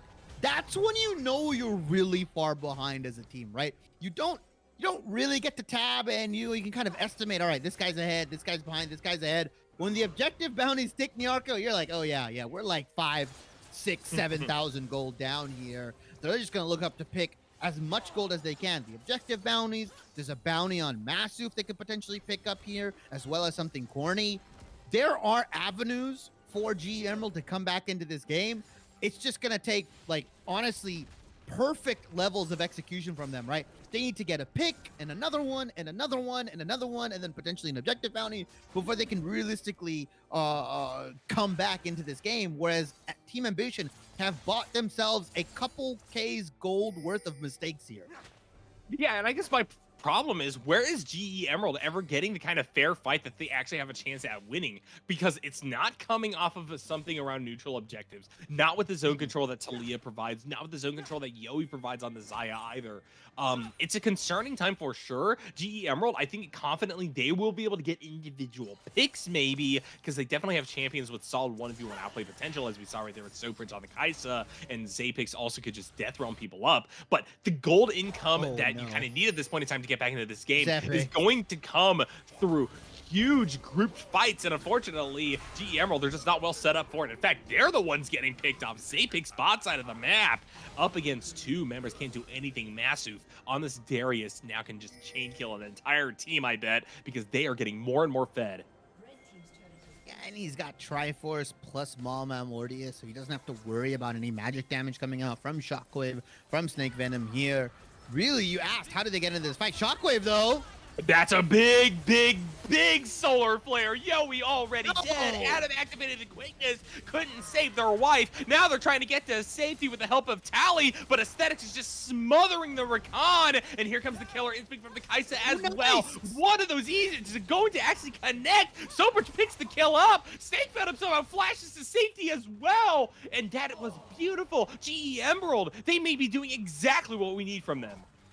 And that's how you win the fight. That's the scenario you see them in. They fight unfair, right? You poke them in the eyes, you throw some sand in their face, you spit on them, right? You gotta do whatever you can. That's how you win a fight if you're GE Emerald. You're not gonna take them at the Baron. You're not gonna take them at the Dragon. You're gonna use a numbers advantage. You're gonna use your pick potential, and you're gonna throw everything in the kitchen sink at Yowie before any of his team can follow up. That's 2 quick kills. Although you lose the Dragon, although you lose Zepex, and now he's gonna die again potentially. Yeah, he's I'm just not gonna really get sure walked why down. he's so enamored with the Gromp, because they have Masuf after them, and yeah, that is just another Noxian Guillotine. Very, very weird call right there. Felt like Zapex wasn't even really looking at the Rift while that was happening, and therefore it's a deserved death. TA Capybara always gets something back, it feels like, at this point in time. And not only is it just a matter of GE Emerald being behind on gold, but now look at that 3 Dragon Soul Point on the table. GE Emerald, they may not have the ability to fight dirty, go for the kicks in the balls or the knuckles in the eyes or whatever the heck. You know what I mean? Like, they have to eventually play fair, because otherwise they're just going to give over one of the biggest souls in the game for a team that already does a heck of a lot of damage. Yeah, and as now Adam is gonna be locked down here. Is there enough damage though? It's Yeah, a I don't think so. Lissandra Tally's Leona. scaling. Yeah, Aesthetics just has to get out, and now here comes something corny. Big Cyclone to spin to win. Double knockup. There goes Snake Venom as well. It's a double-double for Yowie, and it's going to turn into more as Adam activates the quickness, getting down onto Sobridge. The Ignite taken away as well. They do not have the health to make it out of dodge. That's a triple kill. That is Baron Nashor. TA Capybara is putting this one away. Yeah, and that's just, you can't go for that if you're Emerald, right? You don't have Kaisa, you don't have Zepex, you are a Lissandra and a Leona. You are not gonna burst out somebody like Adam, somebody like Yowie, unfortunately, who has that cleanse available. They're gonna take mid lane tier 2 while they do the Baron as well. That's gonna give Baron up empowered minions into that mid lane. They're gonna be able to take that as well. They are 13,000 gold behind Emerald right now. It is rough for them at the 22-minute mark. They could potentially just back and look for the game-ending push here. Infernal Dragon is up in 3 minutes, but Zepic's doing all he can. I mean, Zapic's doing all they can, but they're doing all they can way too early in this fight. They're being taken low. Imagine if the Mordekaiser died there, Shibby. Then you're in a 4v5 push down mid in favor of TA Capybaras. A GE Emerald would have no chance of being able to defend themselves. They are lucky that the top laner of Emerald manages to hold on there. Everybody will be able to rally. We will see the unified defense against the push. Masuf literally just bought a whole item for himself, right? He was on 2 items, then ends up just purchasing the Dead Man's Plate outright here. Also stacks even a little bit more armor on top of that. So he is pretty much unkillable. Maw, Dead Man's, a chain vest as well, right? He's not going to die to the Lissandra. He's not going to die to the Mordekaiser. I don't even think the Kaiser is going to be able to scratch this guy. Masuf putting on the carry pants, and unlike game 1, where it just wasn't enough, he is putting on a clinic right now alongside Yowie. I mean, he was putting on a clinic in game number 1. They just didn't have their medical license available. Here, they've gotten fully certified, and they are here to doctor up the Rift, sending Aesthetics all the way back to the fountain. That's disastrous, as now we also see Zapix go down. This is just going to be the end of the game, Shibby. They're going to pull back to Sejuani as well. So 24 minutes. desperately trying to get back towards the Nexus turrets. They might be able to kite this out, but can they mount the defense? This is 5 members of TA Capybara still alive. They have a wave, yet still they decide to not push in. They're playing safe here. They've got only a couple casters, no cannons, no supers. They're going to back. They're going to pick up the Infernal Drake, it seems like, in a minute and a half here. Get that soul for themselves. They could have ended, probably, if they really wanted to, but they're just going to play the safe route here. Capybara. Game 1 was close. Game 2, my God, they just put GE Emerald into the dirt. And it's so unfortunate because you see the tangible holes in GE Emerald's draft coming to fruition here as two members try to take down Masu. They may finally be able to manage it, but Sobrich gets pulled into the blender. Luckily, they zoom right back out. That exhaust keeping them alive. A crucial pick. This might actually be a solid set of GE Emerald. If they can push out this mid lane, may be able to contest this final dragon. Yeah, I think GE Emerald need to do that about 20 more times before they realistically can kind of look and say, hey guys, we can fight. A 1,000 gold shutdown, yeah, Soprich has 3 items. That's fine. But so does Yowie. Oh, and by the way, top lane has 4 items. Oh, and by the way, mid lane is cresting up on their 3rd item as well, which is going to be a fully stacked Archangels. They are just so far behind here. Your last Hail Mary attempt, if you're Emerald here, you take the fight. If you win it, you win it. If you lose it, you lose it. But you don't want to just give them Infernal Soul for free, because that is absolutely the last nail in the coffin for them. Masuf only now getting up, doesn't have teleport available. GE Emerald need to fight right here, right now. They're going to first try to just focus down the dragon, though. Deny the soul away, but it might be a 50-50. Something already is here on the far side of the wall. They're going to be able to get into the pit. Tally looking for the engage. Here comes Adam with the greatness as well. Sobridge doing so much damage to the backline, though. They can't touch this Kaisa. Yowie holding on as well, though, with the feather stole it. Shutdown comes through, but Masuf is triumphantly returned to the rift. It's nearly a full wipe. And Darius, hold on! He cleaned it up in favor of Capybaras in the 2v1. That's half of this remaining team already dead. Snake Venom, they can't get to the far side of the flash plant. It's beautiful. A triple kill for the Darius and a victory for the Capybaras. And you said Masus got his medical license. You know what, Niarco? He's got another one. A license to kill. He slaughters Emerald's team with the Noxie and the Guillotine, and he's gonna take game 2. I don't think Shockwave can stop this man, nor do I think Aesthetics have the damage. He might just kill you here. I think it's another 2v1 that Masuf is very much in favor of winning. Look at that Noxie Guillotine. Half-healthy Aesthetics. They're taken down. Kaisa can't stand up either. A teleport is going to confirm. We are going to game number 3. 13-1-2 on Masuf. The Darius absolutely popping off here. 28,000 damage. You give him the Silas, he pops off. You give him the Darius, he pops off. If you're Zepix, what do you do against the raid boss in top lane?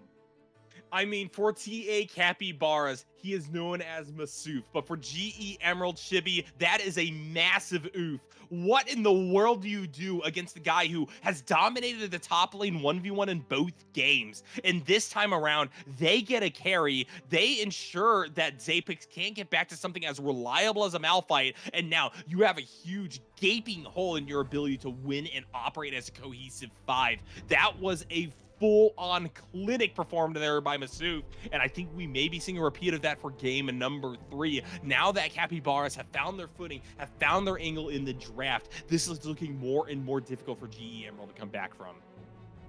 GE Emerald does get the option to go back blue side here, but the crazy thing is, right, Niarco, do you want to guess what Zepix's most played champion is? Just throwing it out there. What do you think it is, Niarco? Is it Darius? Nope, it's the Mordekaiser. He was on his most comfortable champion. And if you get absolutely dumpstered the way Masuf did to him, right? What do you even go to? Now, do you go back to the Malphite? Do you pick Cho'Gath? Do you go another skill matchup? Or do you just pick a utility champion? Yep. It is rough for the draft strategy. You could opt in for blue side, which I think Emerald is going to do here. And take away a Jinx maybe, or force a ban from them so you can free up some other options. But just across the board, it was just really, really confusing, right? You don't take the Xayah Rakan when it's up R1, R2. You opt in for Kaisa Leona, which actually didn't even win lane.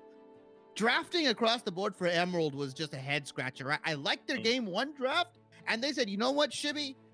We'll show you bad drafting here. And they just, unfortunately, they just lose. I mean, maybe if they get back on blue side, Shibby, like you're talking about, we're gonna have side selection again for GE Emerald. That could be their angle. Maybe they just don't really know how to use that counter pick properly. Because man, the Lissandra was not the last pick I was expecting nor hoping for them. So with that in mind, a lot of stuff to talk about. But I kind of want to talk about it in light of this next draft that we have coming up. So Shibby, let's get to that first. We're gonna throw it to a quick break, guys. We'll be right back.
Hello, friends, and welcome to a little game I like to call Can GE Emerald Pick That Malphite Top Before It Gets Banned Out? It is the Blue Otter League Platinum Division. It's a 1-to-1 series between the aforementioned GE Emerald and TA Capybara, and we just saw the Capybaras get an absolutely dominant performance out on the Rift based off of Masuf with this Darius pick, man.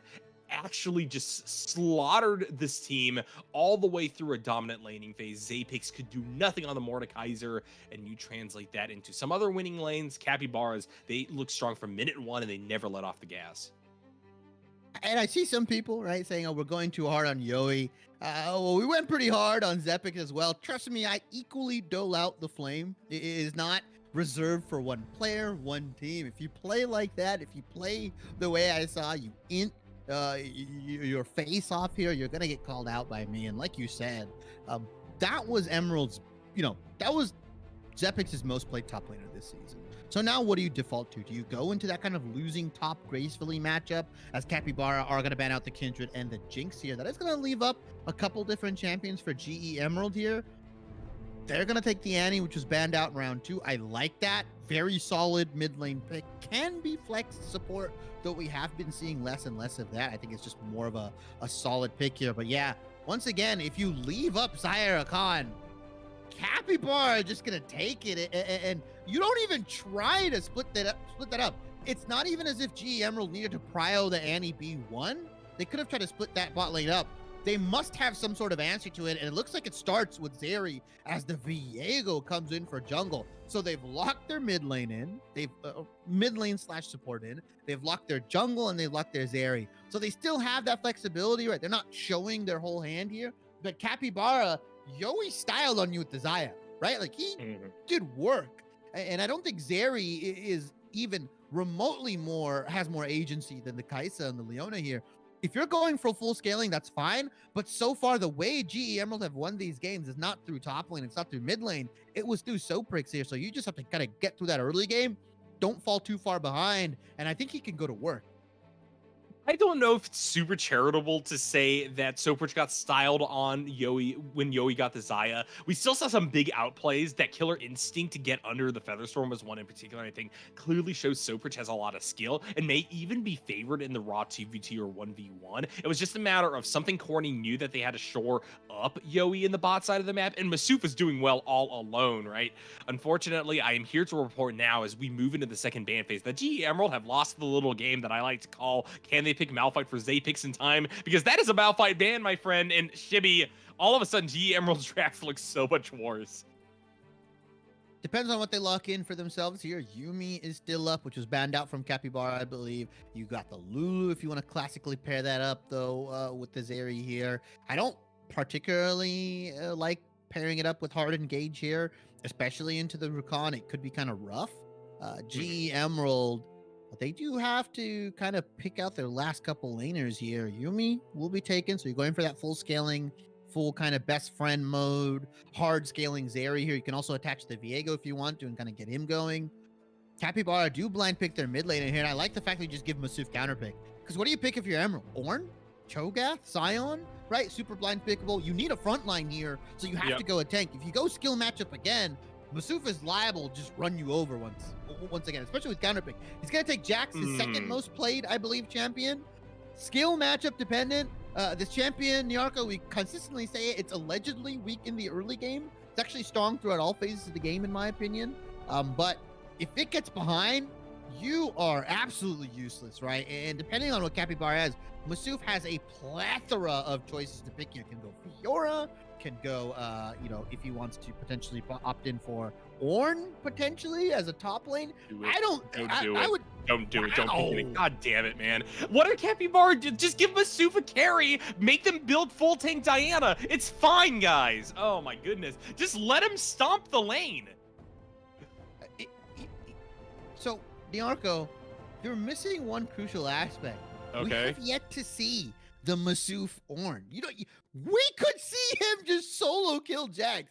You never know. True. Typically, that's not how the lane works out.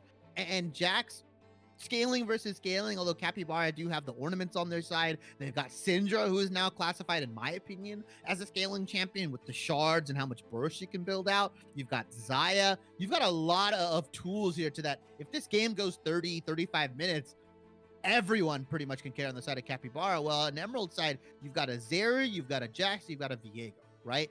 Obviously, Yuumi, with the changes, can only really buff up one champion to like a really strong, powerful state because of how the best friend bonus works. It's most likely going to be the Zeri, unless they start roaming really early or they start attaching to something like the Viego or the Jax for a majority of the game. But it feels like Capybara have drafted themselves a really strong bot lane. They've got a lot of agency there. They're going to stack the dragons like they did last time around. Although Emerald is on the Annie, it feels like once again their composition is a little harder to execute. Ornhorn, Rakan ultimate with a quickness.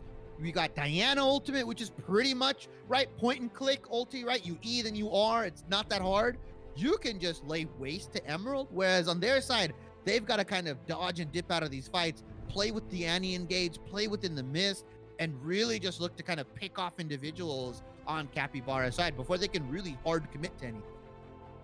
I mean, that certainly is the case. GE Emerald has really kind of oscillated all over the place in regards to how difficult it is for the comp to actually execute and come out ahead. This one is definitely on the higher side of the execution barrier. Even with the Yuumi on their team bringing down the overall skill required to play these champions, alongside the Annie, the Zeri and the Viego and the Jax all have huge burdens placed on their shoulders, particularly because you're up against a lot of abilities that can lock you down early and often, and these are not necessarily the most tanky champions in the world. They can't all be collectively bursted, especially with a full AP Diana, most likely what's going to be built for TA Capybara's jungle. Yeah, there is a lot of variation in the Diana builds that we've seen, right? I've seen the Jack Show Diana. Like you said, you mentioned the full AP. You can go Proto Bell, you can go Night Harvester. I've seen the Nashor's Tooth Rush, right? There's a lot of variability with that build, but almost certainly you're going to have a front line with the Ornn, right? You also have the Rakan who's going to be dipping and dodging out. You look on the side of Emerald, who's going to frontline for them? It's Jax, maybe if he gets a really good ultimate, right? You kind of have Tibber as, I guess, as a pseudo frontline with his HP bar. But in reality, you're very dependent, and I would even say reliant as well, on just bursting somebody out, getting Snake Venom onto that reset potential. Because once he does that, then he kind of has that new lease on life, can play a little bit more aggressive, can really look to kind of push the envelope when it comes to kind of snowballing these fights.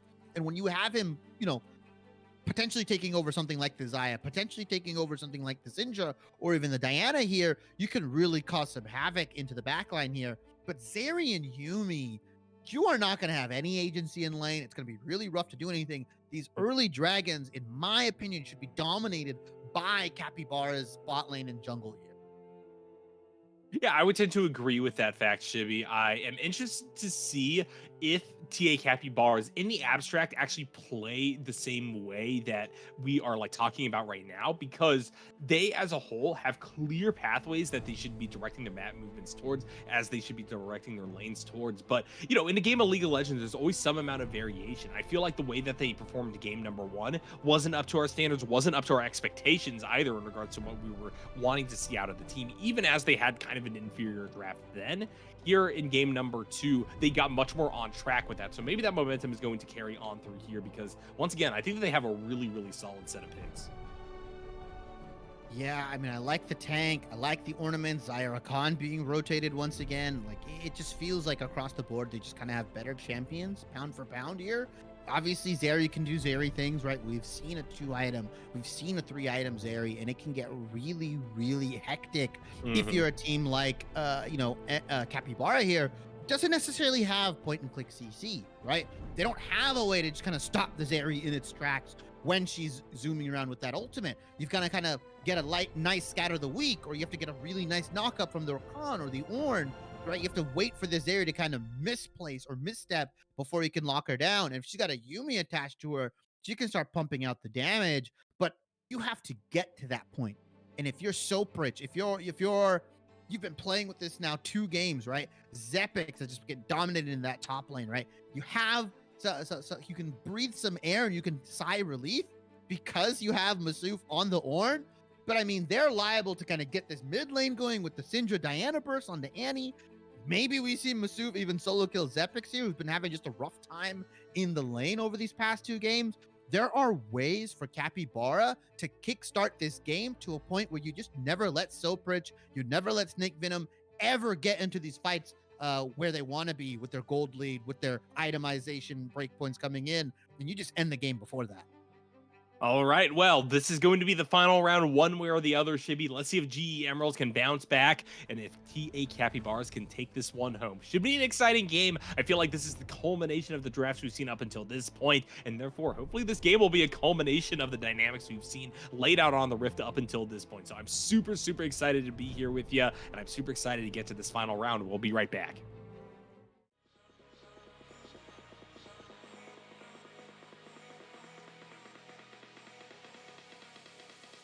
Ending us before we try. Caught up and try to find a problem. Why do we lose our minds? Ending us before we try. Fed up, we're trying to fix our problems. Why do we lose our minds? Ending us before we try.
Hello, friends, and welcome back to the Blue Otter League Platinum Division. We are here with GE Emerald and TA Capybaras facing off for one final time, regardless of outcome. This best of 3 will come to an end. And Shibby, we were taking some bets here off of the camera. It's talking about what we were thinking was going to happen here.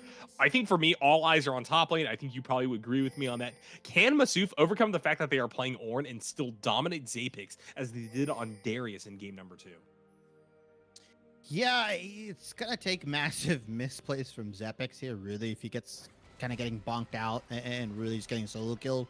Masuf should never realistically lose super hard in this lane, but if he's like hard winning, I think it's just gonna be off of Zepix kind of misplaying and underestimating how much damage he can take against this Ornn here. So we're gonna see how this lane opts in. Triple pot longsword for the Jax here, so he probably looking to just trade super early on, burn what resources Masuf has here.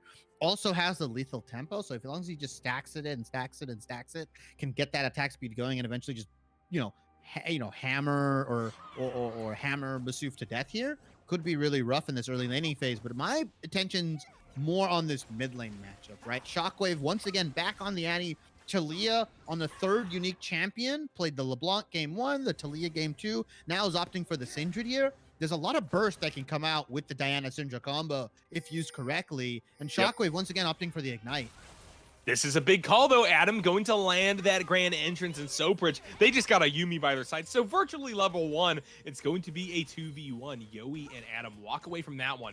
Very favorable on health versus the Zeri.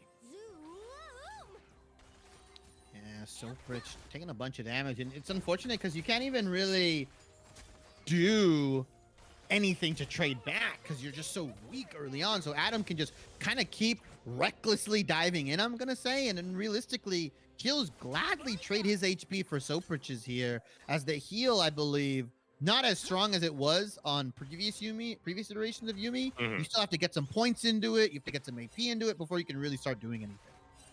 I mean, does E heal at all now? I think it's just a shield, and all of her healing comes from her passive, which, unfortunately, as you say, just comes with levels, and, you know, bot lane is the slowest leveling part of the map. Yeah, I believe if she has that, like, friendship passive, the empowered E heals. Interesting, okay. It's something weird like that. So, yeah, you can just kind of, like you said, like I said, endlessly trade your life away unless Yumi's on point with the shielding. Even then, if Yoi's just stacking those feathers, getting the recall in, Soprich can't really do much.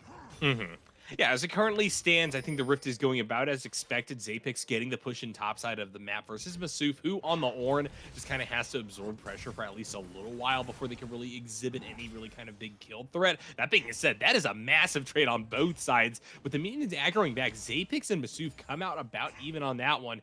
Could be an angle now for either of these junglers to come in. Yeah, I lied. There's no heal on E at all. Not even the best friend bonus. Scratch everything that. I just looked at the champion. I think you just Moonstone up, and that's what it is, right? Yeah. You could Moonstone up. You can cheat the healing that way. The best friend bonus is actually only applied to the Q and the R here. But either way, this bot lane matchup is going to be a bit rough for GE Emerald, as Masuf and Zepix now. Masuf's actually down in lane in CS for the first time we've seen. Zepix is trading really hard, and maybe you were right as I say that. As I praise the man in the top lane, he just eats a tower shot. Yeah, I mean, it's still not going super well. Zapix is not playing this matchup quite as favorably as you would hope for on the Jax, but I think it's going to be very difficult for Masuf to go for the solo kills, which is kind of what we were speculating might happen. Masuf is just so confident that it doesn't even matter that they aren't on the carry. They're still just gonna crap all over Zapix. That's not actually happening. I think that for as it currently stands, GE Emerald have a very stable top lane, and that is a sigh of relief given what's happened in previous games in this series. Shockwave, though, is taking a lot of burst here. Masuf drops the Q down. Diana is looking up top lane. Not the strongest of ganks, though, right? Pre-level 6. You have to have a lot of CC set up for yourself, which luckily Masuf has, right? In the form of his Q, his E, the knock-up, right? He has the brittle passive as well. Can kind of get like a pseudo knock-up with the AA passive.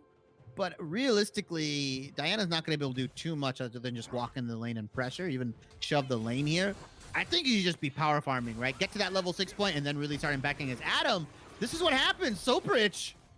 Yeah, we'll just have to flash his safety. Exhaust already burned from the Yumi. Viego going to act as coverage from that tri-bush, and so Yoi and company can't push any deeper. But yeah, great angle there found by the Rakan. That deep trade means that GE Emerald are going to have to start looking for a reset in this lane. No healing ability on the Yumi means that this is kind of where this area is going to stand for a while longer. No flash as well on this area, so if Adam finds an angle, flash W's in, can do some crazy stuff. Soprich could just realistically die here, but even with all that pressure, Snake Venom saw something corny in the top lane, opts to start that dragon knowing that he's either on a reset or he's pathing down vertically, or pathing down, and clearing his camps, right? Raptors, Wolves, Gromp. We'll just be able to realistically sneak that dragon under all of Capybara's noses. Yeah, and I think that Capybaras would, even with the favorable bot side, have a difficult time trying to rotate up to the dragon.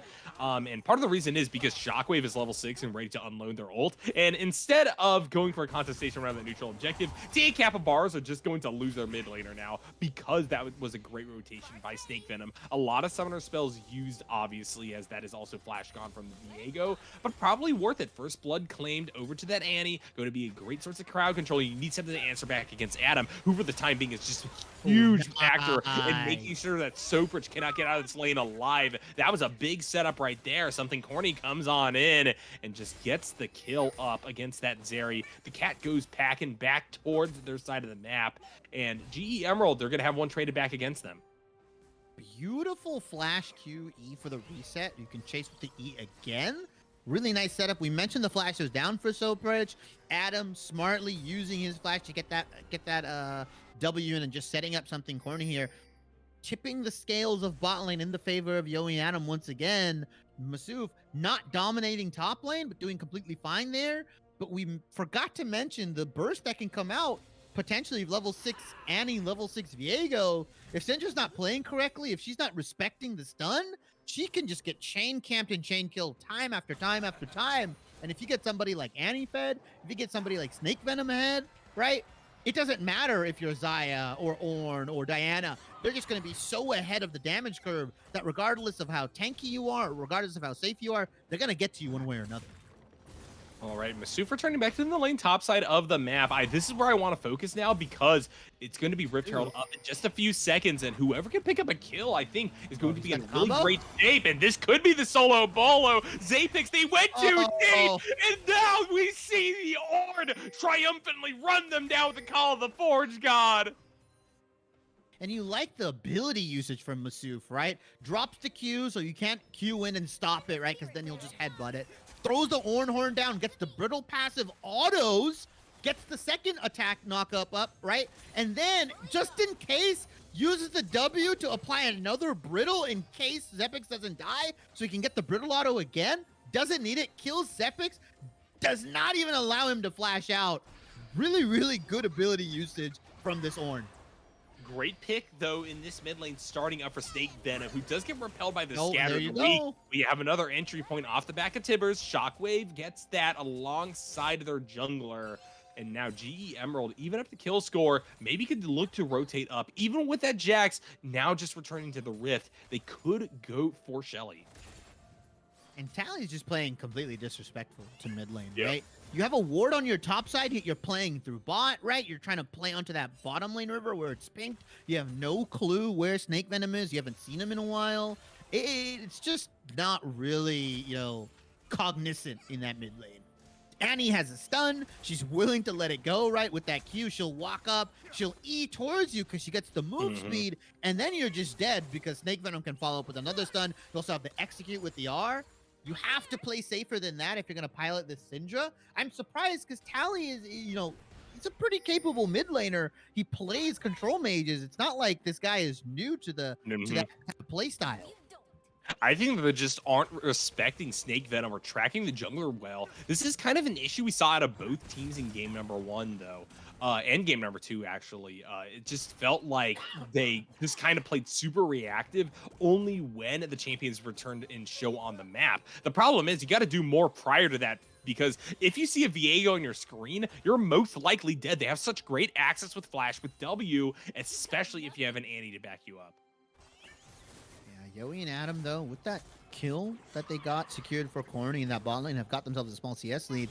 Tally, once again, smartly scattering the weak early onto Shockwave to dissuade some of that. And now something Corny is just going to kill him. Beautiful moonfall over the wall. Zapix is rotated in. Tally has to just flash back. The Jax can't quite get to their prey in time, especially with a really good scatter of the week, once again reserved in order to buy space for the Syndra. That's the kind of play we want to see out of Control Mage. And that was the burst as well, right? Shockwave, before you blinked, he died, right? He took so much damage. You saw the QER coming in from something Corny. There was the unleashed power as well, just for good measure. And that's what was happening to Leah, right? Or Tali, sorry, early on, right? It was Annie and Viego chain ganking, bursting him out. Well, now you bring your Diana up, you clear the vision, and you just do the same thing. And yours is just going to hit a lot harder. Because it's Moonfall plus Unleashed Power, there is so much burst coming in. Unless you have a Zonya's or some MR build, potentially he opts in for the Merc Treads, you are just going to get singled out and killed every single time. And Zapix, unfortunately, really couldn't continue that chase down because they lost their flash, their prior fight with Masuf, right? And now they're looking to go for it again. Masuf just headbutts right back out, but that's off the back of a favorable trade versus Zapix. So any further engages from Jax are just going to be dissuaded. TA Capybara is, once again, a very constant threat topside of the map, and the scaling is really kind of unparalleled when you look at how Yoey and company are going to be supported going late. They may be able to answer back quite nicely against the fact that Sophrich is on the Zeri. Masuf right there looking for the kill, couldn't get it. The Call of the Forge God really nicely dodged there by the Jax. Yeah, well played from Masuf here. Just trying to keep his HP up and really he's not looking to kill necessarily, but he's just looking to ensure that he gets a free laning phase, right? Trying to kind of, pressure Zepix out, make sure he can grab him CS, and make sure he just scales into his late game. They trade the Dragon for the Rift Herald here. I didn't see who it actually went on. Okay, it went on to the Viego, so they're going to kind of give him some more gold as well. Smart trade. I like what they're doing. The game's relatively even. Yeah, Capybara is up about, 1K, but it's nothing too bad as now the dive comes in, though. This is a pretty deep dive, Yoey. Going to be able to follow up a little bit on Adam. The problem is something corny because of the Zeri ult just has to walk all the way back, and therefore there's really no kill pressure now available up against Sopridge. Even SC Capybaras devote 4 members on the rotation. 2 summoners as well, only burned for Sopridge, right? Aesthetics on the Yuumi still had the exhaust, had the ignite. You think if he throws that onto Corny, you maybe pick up a kill there even on the trade back. Would have been really good, would have been a nice outplay, but so far, I mean, you get 4-man dove and you live? You'll take that any day. That's value, my friend. Yeah, 100%. Send more people down there. Zeri can take them all, apparently. I mean, not right now, please. TA Capybaras, if they regain, probably will be able to get something, given the fact that now you have no summoner spells on the Zeri and no ultimates up. But the problem is, that was already a lot of time spent bot. You cannot do that again, in fact, because, yeah, if you're devoting that much time down there, look at the angle that the rest of Blue Squad could go for. They could try to push down the mid lane. They could rotate themselves over, get a really favorable fight, I think, and yeah, TA Capybaras, they gamble right there. They do a good job pivoting off of the Dragon that already is interrupting GE Emerald stacking, but now you have to be cognizant about Snake Venom going for more kills because any kill is going to lead to a dropping of this Rift Herald as well. They want to do it soon before these plates fall. They may now be able to get the opportunity to do so as you're saying that Tally is yet again going to die to the same old song and dance for a 3rd time in a row. Yeah, now they're trying to go onto Zepix. No flash available. Let's see if he can get his Q up.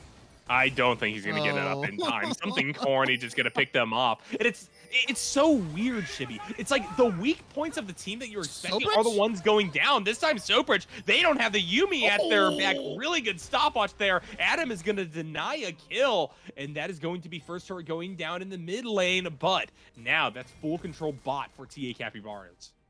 First turret gold going over to G Emerald. Instead, they'll trade 2 kills, right? They lose Tally, they lose the turret, but they take down Sopridge, deny a bunch of CS. They could potentially deny Aesthetics here. Just walking in like that.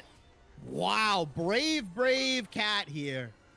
Yeah, I'm kind of surprised the TA Capybaras aren't going to force it. There's no CC on Yuumi R anymore, and I don't think it's aimable when you're off people. I would have just gone for it, even with the exhaust ignite up. Yeah, maybe they suspected that, Snake Venom and Shockwave were roaming down here. Too juicy of a bait. It's almost like if it's too free, if it's too good looking, right? You may be like, nah, yeah, there's something here, right? Nobody plays with that much confidence. Yeah, there's no such thing as a free lunch, right? And Aesthetics is just kind of playing off of that logic. They just brazenly walk up, and they did not get punished for it. So who's to say? That's what cat training's all about, right? You just kind of let the cat do whatever they want. They just roam around, knock water over, kind of, eat when they want, meow when they want, scratch at the door. They get zoomies at like 3 in the morning.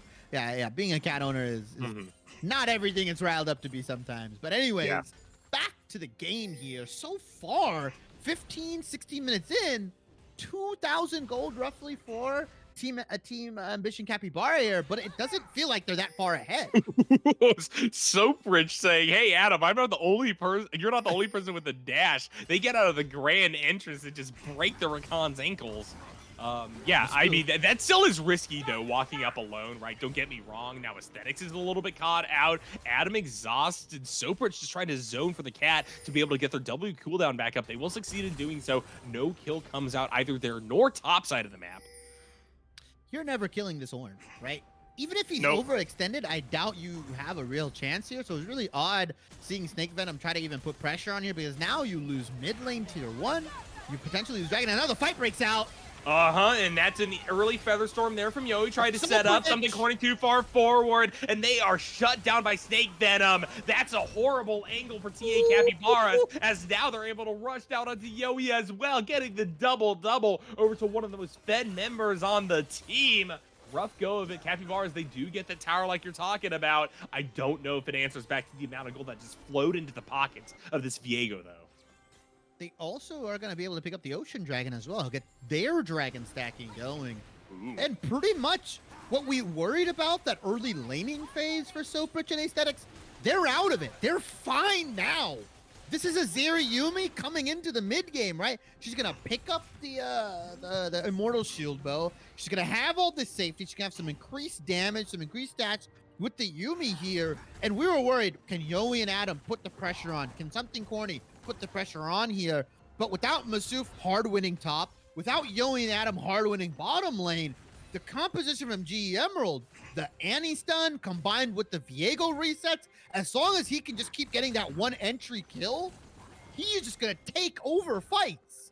And I mean, worst comes to worst, even if Soprich never gets online, you just sit on Snake Venom as the Yumi, and that is a disgusting combo as well, because you have the ability to continue to sustain the Viego while they go into that stasis state, while they steal new bodies. So it's just so difficult to ever target the Yumi, target the Viego, get them down. The chain kill potential is massive, but I like this call. Just send 3 top, kill them on the Grump. What can you do in that situation? You just tab, you go, all right. Let me go to shop, let me buy what I can, and that's pretty much all you can do there. Now the Rift Herald gets taken away. Second Rift Herald of the map is going to be going over to Capybara here, and now they're playing as a team. Now they're playing with Masuf and Adam, this big CC train that you have with the support and top laner. Now he's going to walk up, he's going to provide that front line, he's going to zone people like Shockwave and Venom away, even Soprich here. The issue with that last fight against Capybara was that they didn't have a front line. Masuf wasn't there, so they kind of just picked and choose and said, we're going to burst this person out, we're going to get Snake Venom a reset, then he's just going to go and tear through your team. He still is quite frankly, the most fed member of the match here, with the Black Cleaver, with the Kraken Slayer in hand, but eventually Masuf's just going to get too tanky. You're going to be able to zone him out. Yoey's going to have a lot of safety, right? He's going to build a little bit more defensively. You've also got Adam building what looks like a locket here instead of the Shirelias. So you're just going to have all this anti-burst technology coming out against Emerald, to where once Snake Venom, kind of like you said, uses all their abilities along with Shockwave, if you don't guarantee that kill, you lose the fight automatically. Yeah, for sure. I don't know, man. This is a very interesting mid game, because neither team is actually that far ahead of one another. And while I agree that like the fighting is rather fraught, you gotta make some tough calculations before you confidently go for a 5v5. I think that goes for both sides. That's the problem right now. If you have Zapix freed up with a teleport available to get into a fight, even at 0-2, right? They farmed up really nicely versus Masuf this time around. They're going to be a big threat. They can also chain kill quite nicely. Something corny on the other side is an initiator I kind of wish we talked a little bit more about, because they actually profited quite well off the fact that Masuf got that one solo kill top lane, and then they were able to go up for the gank against Apex down again. I mean, that's going to be the full AP burst damage still coming through as Tally still looks to scale up. What an odd one this is.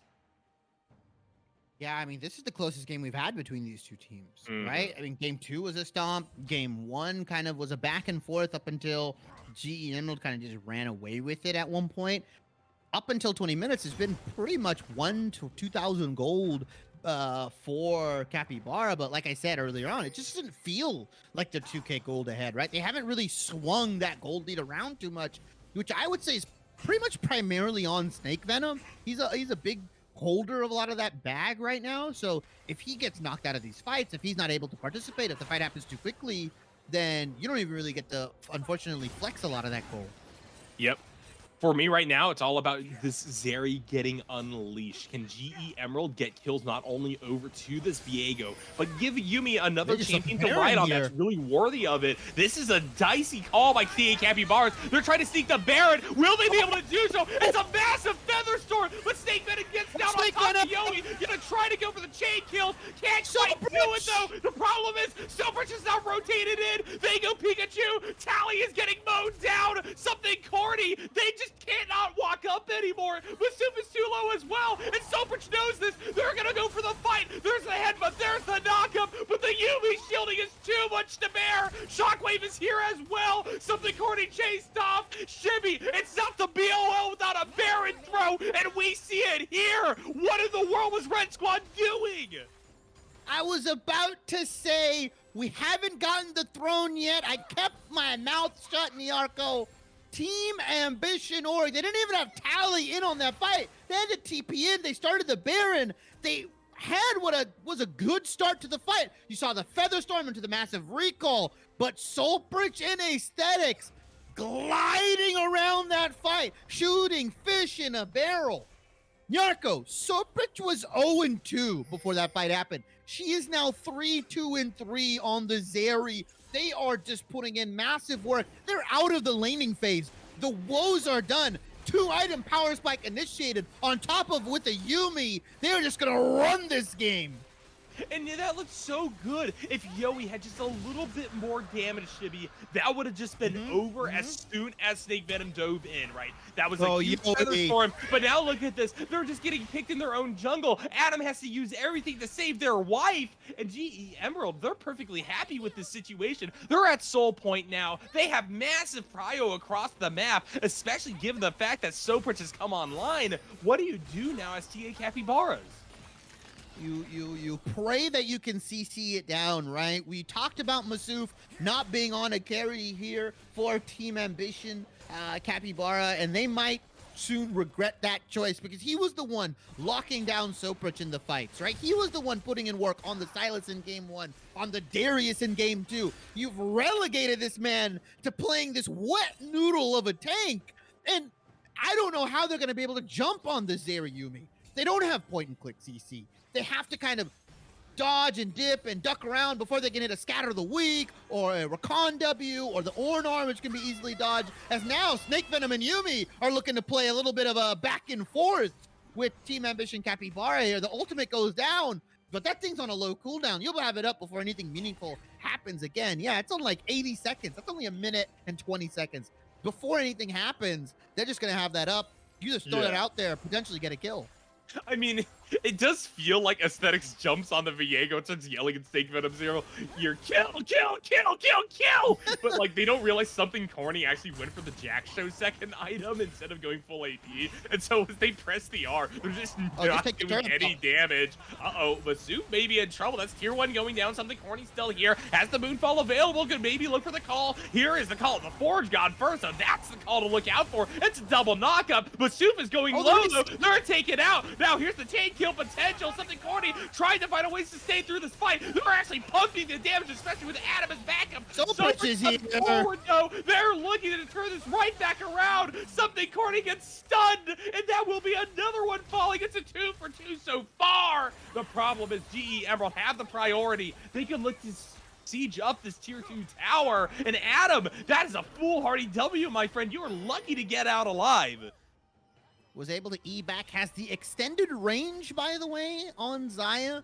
Don't know why that's the thing. Don't know why that should even be in the game, by the way. I love it. Has a larger E range, competitive integrity. Who cares about it? Ha, husband and wife champion, so cool.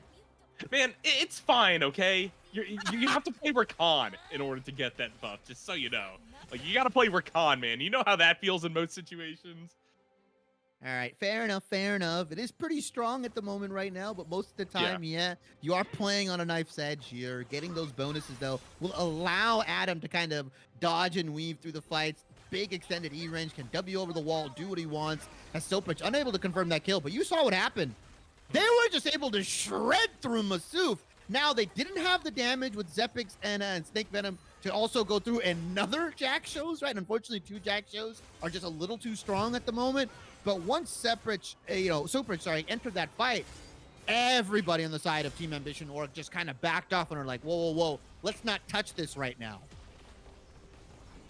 Very interesting call. Now, in this lull state, I really want to quickly touch upon builds before we, crest back over to what's probably going to be like a Baron contestation. Actually, never mind. We're just going to get that contestation right here, right now on the bot side of the map. Zapix knocked up. Shockwave on the far side of this one. I think Jax might be able to escape, but no, the knockup is going to hit him. He spins with a counter strike. Can't quite pull off the kill, though. And Shockwave, even through the Featherstorm, blows up the Xayah on the back end of that one. Rest of GE Emerald just reset. Go for the Baron and say, thank you for the sacrifice, Zapix, We get Shockwave out alive. This is still going to go out to 4 members unless something corny has something to say about it. Big shutdown there. They will, in fact, off the Crescent Strike, kill the girl. And yeah, what a weird one that is. It will, in fact, be the Baron Nashor picked up, but we stay close going into the 27-minute mark of this one, Shibby. Yeah, the gold lead had just shifted 2,000 in the favor of Emerald, right? That's pretty much where it's been across both teams, right? It was 2,000 for Ambition for most of the early game up until now. As now Snake Venom, yeah, I don't know if you've got that damage just yet, but now with the Yumi, with the Zeri, yeah, you do. Oh, it's another just absolutely crazy play here. Something Corny was positioning so well up until this point in time, where now Snake Venom is going to be able to look at that very nice premium Diana skin back after they take their life. Shockwave going to come back onto the Rift pretty soon here. Will be up in Dragon time to up. walk over there. Try to go for this dragon. Capybaras really need to stop this. They need to prevent Soul from being taken. Snake Venom can't steal. He doesn't have the smite up. It is on cooldown. Will be roughly like maybe 15 seconds. As Adam's just going to give his life for denying it.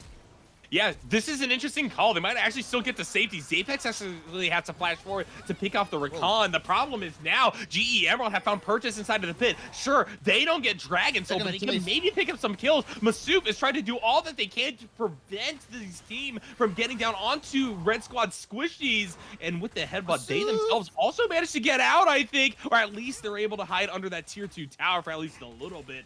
Now, because that craziness is behind us, Shibby, GE Emerald are just going to use the rest of this Baron buff to start sieging up.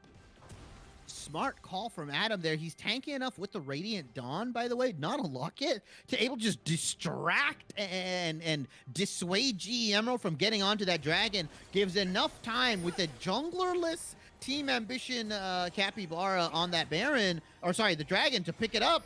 Doesn't give any time for GE Emerald to pick it up and get that Ocean Soul here, and kind of give them a little bit more extra time on this game, allows them to potentially scale up. But you see Yoey, he's opting in for the Hex Drinker, going for Ma, third item. Not typically what you see on the Xayah ADC. I think that while all this has been going on, TA Capybara's jungler has secretly become one of the most powerful members in the game, and therefore, I think Yoey is able to go a little bit, like, more defensive with their item, knowing that the item and damage burden is not necessarily fully rested on them. Something Corny, 6-4 and 4, very tanky, able to sustain through a lot of punishment during fights while dishing out damage on their own with the Nashor's Tooth and Demonic Embrace. They're still very scary, Shibby, so I want to see that the focus of GE Emerald's ire going deeper on into team fights, because if not, if you see a huge Moonfall come down, Capybaras can clean this one up, and this game is definitely not out of the woods for either side yet.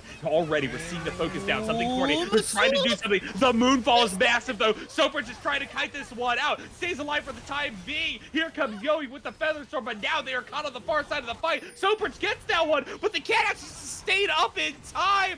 The Xayah gets the fadeaway shut down, and now something Corny can pop off. Masoop is here as well, tanking away, and nobody can walk through the Ornn anymore. Zapex dead on the run. Yumi jumps off knowing that that's a dying push forward with the leap strike. However, Tali, they're going to be able to finish this off. They get the ace. TA Capybaras from behind off the back of something Corny will walk this one home and perhaps take the series.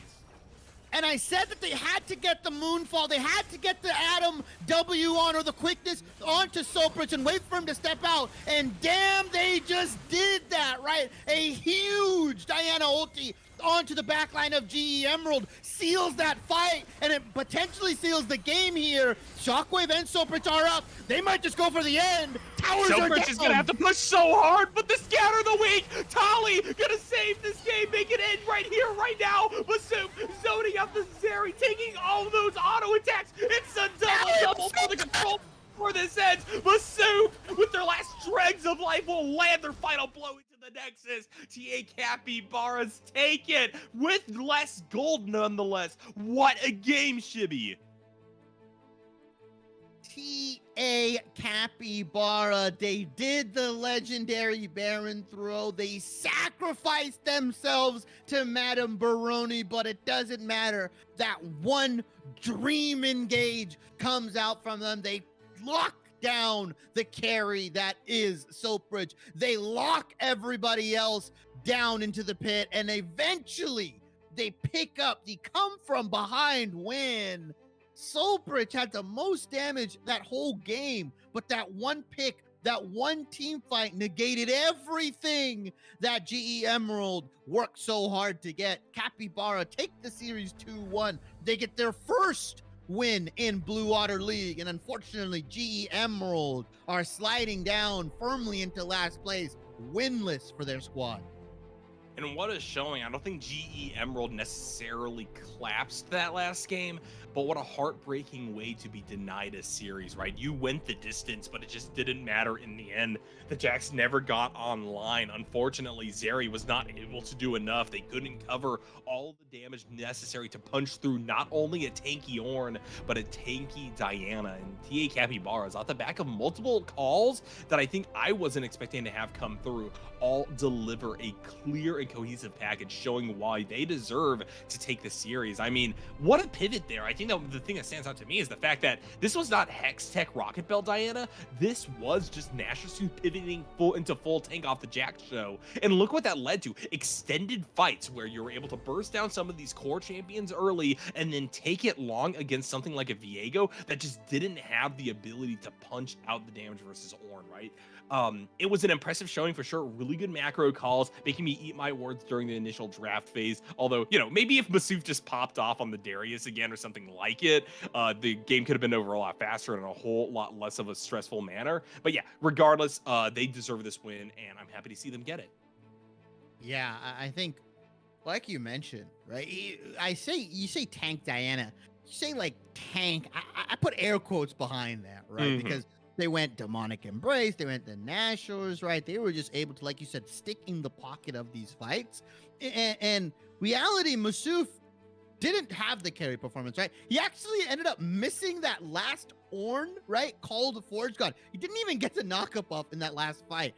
Granted, Masuf hard carried game 1 or attempted to, hard carried game 2, but really that was just the Syndra and the Diana popping off and showing up big at the last fight there, and that was just a massive flank coming in. Really well played from Capybara here. Like I said, the gold 2,000 fluctuating at that point in the game, it's not realistically a huge gold lead. You can pretty much take the fights as long as it looks pretty good, and they were able to just pick up the win there. I feel like, you know, GE Emerald, they overcommitted on Yoi, and they really just hyper-index on the Xayah. They forgot about the Diana, they forgot about the Syndra, and they just paid for it right there.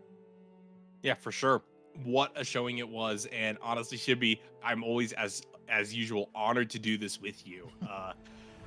Wow, it's never been a dull time. It's always a banger here in the BOL. That continues this week. Shout out to Pop-Tarts on production, getting us through these 3 games, making sure to deliver the best of production in the amateur sphere. Thank you to the rest of BOL for always having content to come back to. We got more broadcasts every single week. We got a Gold Division. We got a Master Division. Make sure to tune in for those, plus Diamond as well. It's all super, super exciting. But for right here, right now, we are done for the night. Shibby, once again, shout outs to you, but thank you everybody for following even more. Sorry, Shibby.